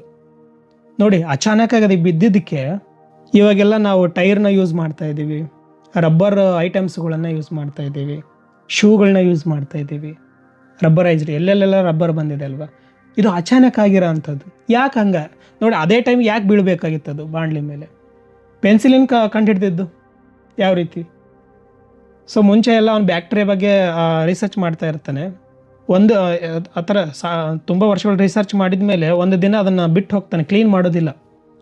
ಆ ಡಿಶಸ್ನ ಏನು ಯೂಸ್ ಮಾಡಿರ್ತಾರೆ ಕೆಮಿಕಲ್ಸ್ನ ಯೂಸ್ ಮಾಡಿರ್ತಾರಲ್ಲ. ನೆಕ್ಸ್ಟ್ ಒಂದು ಸ್ವಲ್ಪ 3-4 ದಿನ ಬಿಟ್ಟು ಬಂದಮೇಲೆ ಗೊತ್ತಾಗುತ್ತೆ ಒಂದು ಫಂಗಸ್ ಬೆಳೆದಿರುತ್ತೆ, ಅದ್ರ ಸುತ್ತಲ ಎಲ್ಲ ಬ್ಯಾಕ್ಟೀರಿಯಾಗಳು ಸತ್ತಿರ್ತವೆ. ಆ ಫಂಗಸ್ನ ಯೂಸ್ ಮಾಡ್ಕೊಂಡು ಬಯೋಟಿಕ್ ಅದನ್ನು ಫಸ್ಟ್ ಆಂಟಿಬಯೋಟಿಕ್ ಯೂಸ್ ಮಾಡ್ತಾರೆ. ಸೊ ಈ ರೀತಿ ಐಸ್ ಕ್ರೀಮ್ ಕೋನು, ಇನ್ನು ಚಿಪ್ಸ್ ನಿಮಗೆಲ್ಲ ಗೊತ್ತಿರುತ್ತೆ ಚಿಪ್ಸ್ ಎಲ್ಲ ಹೆಂಗೆ ಕಂಡಿಡ್ದಾರೆ ಅಂತ. ಒಬ್ಬ ರೆಸ್ಟೋರೆಂಟಲ್ಲಿ, ಅವ್ರ ಹೆಸರು ಗೊತ್ತಿಲ್ಲ ನನಗೆ, ಆ ರೆಸ್ಟೋರೆಂಟಲ್ಲಿ ಒಬ್ಬ ವ್ಯಕ್ತಿ ಕಸ್ಟಮರ್ ಬಂದುಬಿಟ್ಟು ಆಲೂಗಡ್ಡೆದು ಒಂದು ಡಿಶ್ ಕೇಳ್ತಾರೆ, ಅವ್ರು ಮಾಡಿಕೊಡ್ತಾರೆ. ಅದು ಒಂಥರ ತುಂಬ ಮೆತ್ತಗಿರುತ್ತೆ. ಸೊ ಇದೆಲ್ಲ ಏನು ಈ ರೀತಿ ಮಾಡಿದ್ಯಾ, ರೋಸ್ಟ್ ಇಲ್ಲ ಹಂಗೆ ಹಿಂಗೆ ಅಂತ ಇದು ಮಾಡ್ತಾನೆ, ರೋಸ್ಟ್ ಮಾಡ್ಕೊಂಡು ಬಾ ಅಂತ. ಅವ್ನು ಸಿಟ್ಟಿಗೆ ಏನು ಮಾಡ್ತಾನೆ, ಆಲೂಗಡ್ಡೆನ ಕಟ್ ಮಾಡಿ ಡೈರೆಕ್ಟಾಗಿ ಎಣ್ಣೆಲೆ ಹಾಕ್ತೀನಿ, ಇವನಿಗೆ ಎಣ್ಣೆಲೆ ಕರೆದು ಕೊಡ್ತೀನಿ ಅಷ್ಟು ರೋಸ್ಟ್ ಬೇಕಾದರೆ ಅಂತ ಎಣ್ಣೆಲೆ ಹಾಕ್ತಾನೆ. ಆ ರೀತಿ ಚಿಪ್ಸ್ ತಯಾರಾಗಿದ್ದು. ಈ ರೀತಿ ಎಷ್ಟೊಂದು ವಿಚಾರಗಳು. ಇನ್ನು ನಿಕೋಲಸ್ ಟೆಸ್ಲಾ ಬಗ್ಗೆ ಹೇಳಿದ್ರೆ ಅವರೇ ಹೇಳ್ತಾರೆ, ನನಗೆ ಗೊತ್ತಿಲ್ಲ ಹೆಂಗೆ ಕಂಡಿಡಿದ ಇಷ್ಟೊಂದು ಆವಿಷ್ಕಾರಗಳು ಅಂತ. AC ಎಲ್ಲ ಅವರೇ ಕಂಡಿಡ್ದಲ್ವ, ಎಲೆಕ್ಟ್ರೋಮ್ಯಾಗ್ನೆಟಿಕ್ಕು, ಆಮೇಲೆ ವೈರ್ಲೆಸ್ಸು ಕಮ್ಯುನಿಕೇಷನ್ನು, ರೇಡಿಯೋ ತರಂಗಗಳು ಇವೆಲ್ಲ. ಸೊ ಅವ್ರು ಹೇಳ್ತಾರೆ ನನಗೆ ಗೊತ್ತಿಲ್ಲ ಎಲ್ಲ ನಾನೊಂದು ಟೇಬಲ್ ಬುಕ್ ಇರ್ತಾಯಿತ್ತು, ಯಾರೋ ಬರೆದು ಹೋಗ್ತಾಯಿದ್ರು, ನನಗೆ ಹೊಳಿತಾ ಇತ್ತು, ಕೊನೆಗೆ ನಾನು ಅದನ್ನು ಮಾಡ್ತಾಯಿದ್ದೆ ಅಂತ. ಯಾರು ಹೊಳಿಸ್ತಾ ಇದ್ರು? ಈ ರೀತಿ ಹೊಳೆಯುತ್ತೆ ನಮಗೆ. ಭಗವಂತ ಏನು ಮಾಡಬೇಕು ಅಂತ ಇಲ್ಲಿ ಒಂಥರ ಪ್ರವೋಕ್ ಆಗುತ್ತೆ, ಪ್ರೇರಣೆ ಥರ ಬರುತ್ತೆ. ಅದು ಭಗವಂತನ ಭಾಷೆ, ಅದನ್ನು ಹೃದಯದ ಭಾಷೆ ಅಂತ ಕರಿತೀವಿ. ಅದಕ್ಕೆ ಇಲ್ಲೆಲ್ಲ ತಲೆ ಕಟ್ಸ್ಕೊಂಡು ನಾವು ಜಗತ್ತಿನಲ್ಲಿ ಓಡ್ತಾ ಇರ್ತೀವಲ್ವಾ, ಇದ್ರಲ್ಲಿ ಬ್ಯುಸಿಯಾಗಿದ್ದಾಗ ಇದು ಏನು ಹೇಳುತ್ತೆ ಅಂತ ನಮಗೆ ಕೇಳಿಸೋದಿಲ್ಲ. ಆಧ್ಯಾತ್ಮದಕ್ಕೆ ಅದಕ್ಕೆ ಅಂತರ್ಮುಖಿಯಾಗಿ ಇದನ್ನ ಮಾತು ಕೇಳಿ, ಇದನ್ನು ಬಿಟ್ಟುಬಿಡಿ, ಲಾಜಿಕ್ ಮೈಂಡ್ನ ಸಾಯಿಸಿ ನಿಮ್ಮ ಐಡೆಂಟಿಟಿನೆಲ್ಲ ಕಿತ್ತಾಕಿ, ಅದೆಲ್ಲ ಭ್ರಮೆ, ಇದನ್ನ ಮಾತು ಕೇಳೋಕ್ಕೆ ಶುರು ಮಾಡಿ ಅಂತ. ಇದೇ ನಿಮಗೆ ಗೈಡ್ ಮಾಡುತ್ತೆ ಅಂತ. ಸೊ ಅವ್ರಿಗೆ ಪ್ರೇರಣೆ ಆಗುತ್ತೆ ಅನಿಸುತ್ತೆ. ಆ ಪ್ರೇರಣೆನೇ ಭಗವಂತನ ಭಾಷೆ ಅಂತ ಕರೀತಾರೆ, ಹೃದಯದ ಭಾಷೆ. ಮತ್ತು ಇಲ್ಲಿಂದ ಕೆಲವೊಂದು ಪ್ರೇರಣೆ ಆಗ್ತವೆ. ಮೋಸ ಮಾಡು, ದುಡ್ಡು ಮಾಡು, ಸಾಲ ಮಾಡಿ ಆದರೂ ತುಪ್ಪ ತಿನ್ನು, ಈ ಥರದ್ದೆಲ್ಲ. ರಾಘವ್ ಅವ್ರು ಕೇಳಿದ್ದಾರೆ, ಸರ್ ನನ್ನ ಕ್ವಶನ್ ಏನಂತಂದರೆ, ಔಟ್ಸೈಡ್ ವರ್ಲ್ಡ್ ನಮ್ಮ ಮೈಂಡ್ದೇ ಪ್ರೊಜೆಕ್ಷನ್ ಅಂತೀರಿ, ಡ್ರೀಮ್ ಅಂತೀರಿ, ಬಟ್ ನನಗೆ ಸಮಸ್ಯೆ ಏನಂತಂದರೆ ಯಾವುದೋ ಪ್ರಾಬ್ಲಮಲ್ಲಿ ಸ್ಟಕ್ ಆಗಿದ್ದೀನಿ. ಹೇಗೆ ಸ್ಟಕ್ ಆಗ್ತಿರೋ ಸಿಚುವೇಶನ್ನ ಚೇಂಜ್ ಮಾಡೋದು? ಇದು ಆಲ್ರೆಡಿ ಆನ್ಸರ್ ಮಾಡಿದ್ದೀವಿ ಅನಿಸುತ್ತೆ, ಒಂಟೆ ಕತೆ ಒಂದು ಮಾಡಿದ್ವಿ ಅಲ್ವಾ, ಕಾಲ್ಪನಿಕ ಸಮಸ್ಯೆಗಳಿಗೆ ಕಾಲ್ಪನಿಕ ಪರಿಹಾರಗಳು ಅಂತ. ಸಮಸ್ಯೆ ಅನ್ನೋದು ಎಲ್ಲಿದೆ ನೀವೇ ಕ್ವಶನ್ ಮಾಡ್ಕೊಳ್ಳಿ. ನಿಮ್ಮ ಕಣ್ಣು ಮುಂದೆ ಎಲ್ಲರ ಕಾಣಿಸ್ತಾ ಇದ್ದಾನೆ, ಆಲ್ರೆಡಿ ಒಂದು ಸೀನ್ ನಡೆದೋಯ್ತು. ಮೂವಿನಲ್ಲಿ ಹೆಂಗೆ ಸೀನ್ಗಳು ನಡೆದೋಗ್ತವೆ, ಸೀನ್ಗಳು ಡಿಫ್ರೆಂಟ್ ಸೀನ್ಗಳು ನಿಮ್ಮ ಲೈಫಲ್ಲಿ ನಡೆದು ಹೋಗ್ತಾ ಇರ್ತವೆ. ಸಮಯ ಅನ್ನೋದು ಮೂವ್ ಆಗೋದಿಲ್ಲ, ಸಮಯ ಅನ್ನೋದು ಒಂದೇ ಕ್ಷಣ. ಫ್ಯೂಚರ್ ಅನ್ನೋದು ನಿಮ್ಮನ್ನು ಪಾಸ್ ಆಗ್ತಾ ಇರುತ್ತೆ ಅಷ್ಟೇ, ನೀವು ನಿಂತಲ್ಲೇ ನಿಂತಿರ್ತೀರ, ಜಸ್ಟ್ ಅಬ್ಸರ್ವರ್ ನೀವು. ಆ ಸೀನ್ಗಳು ಮೂವ್ ಆಗಬೇಕಾದ್ರೆ ಒಂದು ಸೀನ್ ಏನೋ ನಡೆದೋಗ್ಬಿಡುತ್ತಪ್ಪ, ಅದನ್ನು ನೀವು ಎತ್ಕೊಂಡು ಅವಲೋಕನ ಮಾಡ್ತೀರ, ಹಿಂಗೆ ನಡಿಬಾರ್ದಾಗಿತ್ತು, ಹಿಂಗೆ ಆಗಬಾರ್ದಾಗಿತ್ತು, ಇದು ನನಗೆ ಸಮಸ್ಯೆ ಆಗಿಬಿಟ್ಟಿದೆ, ಅದನ್ನು ಸಮಸ್ಯೆ ಅಂತ ತಗೊಳ್ತೀವಿ. ಸ್ನೇಹಿತರೆ, ಘಟನೆಯನ್ನು ನೀವು ಒಂದು ಸರಿ ನೆನೆಸ್ಕೊಂಡ್ರೆ ಅದು ನಿಮಗೆ ಮತ್ತೆ ನೆನಪಿಗೆ ಬರುತ್ತೆ. ಒಂದೇನೋ ಕೆಟ್ಟ ಘಟನೆ ನಡೀತು ಅಂತ ಅಂದರೆ ಪ್ರತಿ ಸರಿನೂ ನಾವು ಆ ಕೆಟ್ಟ ಘಟನೆಯನ್ನು ನೆನೆಸ್ಕೊಳ್ತಾ ಇರೋದಿಲ್ಲ. ಆ ಘಟನೆ ಆದಮೇಲೆ ಮೊದಲನಿಗೆ ಬರುತ್ತಲ್ಲ ನೆನಪು, ಅದು ಆ ಘಟನೆ ಆಧಾರದ ಮೇಲೆ ಒಂದು ನೆನಪು ಮಾಡ್ಕೊಂಡಿರ್ತೀವಿ. ಹೇಗೆ ಬೆಳಗ್ಗೆ ಎದ್ದ ತಕ್ಷಣ ನಾವು ಕನಸನ್ನ ನೆನೆಸ್ಕೊಳ್ಳಿಲ್ಲ ಅಂತಂದರೆ ಅದು ಕಂಪ್ಲೀಟಾಗಿ ಮರ್ತು ಹೋಗಿಬಿಡುತ್ತೋ, ಒಂದು ವೇಳೆ ನೆನೆಸ್ಕೊಂಡ್ರೆ ಅದು ರಿಪೀಟೆಡ್ಡಾಗಿ ನಮಗೆ ಪದೇ ನೆನಪಾಗ್ತಾ ಇರುತ್ತೋ, ಆ ರೀತಿ ಲೈಫಲ್ಲೂ ಕೂಡ ಘಟನೆಗಳು ಹಿಂಗೆ ಪಾಸ್ ಆಗ್ತವೆ. ಮೂವಿ ಅದನ್ನು ನಾವು ನೋಡಿಬಿಟ್ಟು ಏನು ಮಾಡ್ತೀವಿ, ಆ ಘಟನೆ ಆದಮೇಲೆ ಫಸ್ಟ್ ಟೈಮ್ ನೆನೆಸ್ಕೊಂಡಾಗ ಆ ಘಟನೆನ ನೆನೆಸ್ಕೊಂಡಿರ್ತೀವಿ. ಈ ಎರಡನೇ ಸರಿ ನೆನೆಸ್ಕೊಂಡಾಗ ಏನಾಗುತ್ತೆ, ಆ ಘಟನೆನ ನೆನೆಸ್ಕೊಳ್ಳೋದಿಲ್ಲ, ಯಾಕಂತಂದರೆ ಘಟನೆ ಹೋಗ್ಬಿಟ್ಟಿರುತ್ತೆ. ಆದರೆ ಹಿಂದ್ಗಡೆ ಇರೋಂಥ ಆ ಮೆಮೊರಿ, ಆ ನೆನಪನ್ನು ಮತ್ತೆ ರಿಪೀಟೆಡಾಗಿ ನೆನೆಸ್ಕೊಳ್ತೀರಷ್ಟೆ. ಸೊ ನೀವಾಗ ಸಮಸ್ಯೆ ಅನ್ನೋದು ನಿಮ್ಮ ಲೈಫಲ್ಲಿ ಕಂಟಿನ್ಯೂ ಹೋಗ್ತಾ ಇದೆ ಅಂತಂದರೆ ನೀವು ಪದೇ ಆ ನೆನಪುಗಳನ್ನು ನೆನೆಸ್ಕೊಳ್ತಾ ಇರ್ತೀರ, ಆ ಮೆಮೊರಿನ ರೀಕಾಲ್ ಮಾಡ್ತಾ ಇರ್ತೀರ ಅಷ್ಟೆ. ಆ ಮೆಮೊರಿನ ತೆಗಿಬೇಕಷ್ಟೆ. ಅದಕ್ಕೆಲ್ಲ ಗ್ರೌಂಡಿಂಗ್ ಟೆಕ್ನಿಕ್ಕು ಅಥವಾ ಇನ್ನೇನೋ ಇಮ್ಯಾಜಿನೇಷನಲ್ಲಿ ಅಥವಾ ದೇವ್ರಿಗೆ ಸರೆಂಡರ್ ಮಾಡಿಬಿಡಿ ಇಮ್ಯಾಜಿನೇಷನಲ್ಲೇ. ಸೊ ನೋಡೋಣ ಪರಿಹಾರಗಳ ಬಗ್ಗೆ ನೆಕ್ಸ್ಟ್ ಮಾತಾಡೋಣಂತೆ. ಸೊ ಯಾವುದಕ್ಕೆಲ್ಲ ಯಾವ ರೀತಿ ಪರಿಹಾರಗಳನ್ನು ನಾವು ಕ್ರಿಯೇಟ್ ಮಾಡ್ಬೋದು, ಅದ್ರ ಮುಖಾಂತರ ಈ ಭ್ರಮೆಯಲ್ಲಿ ನಾವು ಒದ್ದಾಡ್ತಿರ್ತೀವಲ್ಲ ಅದನ್ನೆಲ್ಲ ಹೆಂಗೆ ತೆಗಿಬೋದು ಅಂತ. ಸೊ ಸಮಸ್ಯೆ ಅನ್ನೋದಿಲ್ಲ, ನೆನಪುಗಳಷ್ಟೇ ಅವನ್ನ ನಾವು ರೀಕಾಲ್ ಮಾಡ್ತಾ ಇರ್ತೀವಿ. ಇನ್ನು ಫ್ಯೂಚರ್ ಬಗ್ಗೆನೂ ಅಷ್ಟೇ, ಇನ್ನು ಫ್ಯೂಚರ್ ಅನ್ನೋದು ಬಂದಿರಲ್ಲ. ಪ್ರೆಸೆಂಟಲ್ಲಿ ಬದುಕಿ, ಈಗೇನು ಕ್ಷಣ, ಊಟಕ್ಕಿದೇನಾ ತಿನ್ನಿ, ಖುಷಿಯಾಗಿ ಬದುಕಿ ಅಷ್ಟೇ, ಎಲ್ಲ ಭಗವಂತ ನೋಡ್ಕೊಳ್ತಾನೆ ಅಂತ ಹೇಳ್ಬೋದು ಸದ್ಯಕ್ಕೆ. ಯಾಕಂದರೆ ಇದಕ್ಕೆಲ್ಲ ಜ್ಞಾನ ಮುಖ್ಯ ಆಗುತ್ತೆ. ಏನು ಕೇಳಿದ್ದೀರಾ ರೋಹಿತ್? ಅತಿಯಾಗಿ ವಿಚಾರ ಮಾಡುವುದು ಒಳ್ಳೆಯದು. ನೋಡಿ, ಅತಿ ಅನ್ನೋದೇ ಎಲ್ಲದೂ ಪ್ರಾಬ್ಲಮ್. ಅತಿಯಾಗಿ ಯಾವುದು ಇರಬಾರ್ದು. ಅತಿಯಾದರೆ ಅಮೃತನೂ ವಿಷ ಅಂತ ಹೇಳ್ತಾರೆ. ಅಲ್ವಾ? ಅತಿಯಾಗಿ ಯಾವುದನ್ನು ಮಾಡಬಾರ್ದು, ಕೀಳಾಗಿ ಯಾವುದನ್ನು ಮಾಡಬಾರ್ದು. ಸೊ ಮಿಡಲ್ ಆಗಿದ್ದು ನಾವು ಸಾಕ್ಷಿ ಭಾವದಿಂದ ನೋಡಬೇಕು ಅಂತ ಅದಕ್ಕೆ ಹೇಳೋದು ನಿಮಗೆ. ಅತಿ ಆದರೆ ಅಮೃತನೇ ವಿಷನೇ. ಸೊ ಎಲ್ಲದಕ್ಕೂ ಅದನ್ನ ಅಪ್ಲೈ ಮಾಡೋಕ್ಕಾಗಲ್ಲ. ಸೊ ಹಾಗಾಗಿ ನೀವು ಯಾವ ಅರ್ಥದಲ್ಲಿ ಕೇಳಿದ್ರೆ ಗೊತ್ತಿಲ್ಲ ನಮಗೆ. ಬಟ್ ವಿಚಾರ ಮಾಡೋದು ಖಂಡಿತ ತಪ್ಪು. ಯಾಕೆಂದರೆ ನಿಮ್ಮ ಪ್ರೊಸೆಸರ್ ಹೀಟ್ ಆಗುತ್ತೆ ಲಿಟ್ರಲಿ. ಸೊ ಇದೆಲ್ಲ ಜಡ ವಸ್ತು ಅಲ್ವಾ? ಇದೊಂದು ಕಂಪ್ಯೂಟ್ರು, ಒಂದು ಬ್ರೈನ್ ಇದೆ ನಮ್ಮದು. ಸುಮಾರು 1,00,000 ಕೆಮಿಕಲ್ ಪ್ರತಿಕ್ರಿಯೆಗಳನ್ನು ನೀಡುತ್ತೆ ಪರ್ ಸೆಕೆಂಡ್ ನಮ್ಮ ಬ್ರೈನು. ಯಾಕಂದರೆ ಈ ರಿಯಾಲಿಟಿನ ಕ್ರಿಯೇಟ್ ಮಾಡಿ ನಿಮಗೆ ತೋರಿಸ್ಬೇಕಲ್ಲ. 90% ಇಮೇಜಸ್ ಎಲ್ಲ ಫಿಲ್ ಮಾಡಿ ತೋರಿಸ್ಬೇಕು. ಸೊ ಕಣ್ಣು ತೆಗೆದಾಗ ನೀನು ಏನೇ ಯೋಚನೆ ಮಾಡ್ತಾ ಇರು, ಇನ್ಪುಟ್ ಕೊಡ್ತಾ ಇರು. ಸೊ ಇದನ್ನು ಕ್ರಿಯೇಟ್ ಮಾಡ್ತಾ ಇರಬೇಕು, ಇದು ಏನಂತ ತೋರಿಸ್ತಾನೆ ಇರಬೇಕು. ನಿಮ್ಮ ಯೋಚನೆಗಳನ್ನು ಪ್ರೋಸೆಸ್ ಮಾಡಬೇಕು. ಅವಾಗ ಹೀಟ್ ಆಗುತ್ತೆ ನಿಮ್ಮ ತಲೆ. ಅದನ್ನೇ ಸ್ಟ್ರೆಸ್ ಅಂತ ಕರೀತಾರೆ.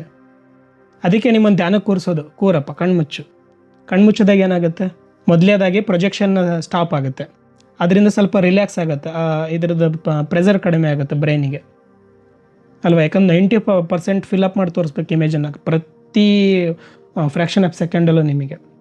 ಸೊ ಅದು ಸ್ಟಾಪ್ ಆಗುತ್ತೆ. ಇನ್ನು ಎರಡನೇದು ಯೋಚನೆಗಳನ್ನು ನೀವು ಗಮನಿಸ್ಕೊತ ಹೋದರೆ, ಅದೆಲ್ಲ ಟೆಕ್ನಿಕ್ ಇದೆ, ನೆಕ್ಸ್ಟ್ ಮಾತಾಡೋಣಂತೆ ಯಾವ ರೀತಿ ಅದನ್ನು ಯೋಚನೆಗಳನ್ನ ಕಳ್ಕೊಬೋದಂತ. ತುಂಬ ಸುಲಭ ಇದೆ ಅದು.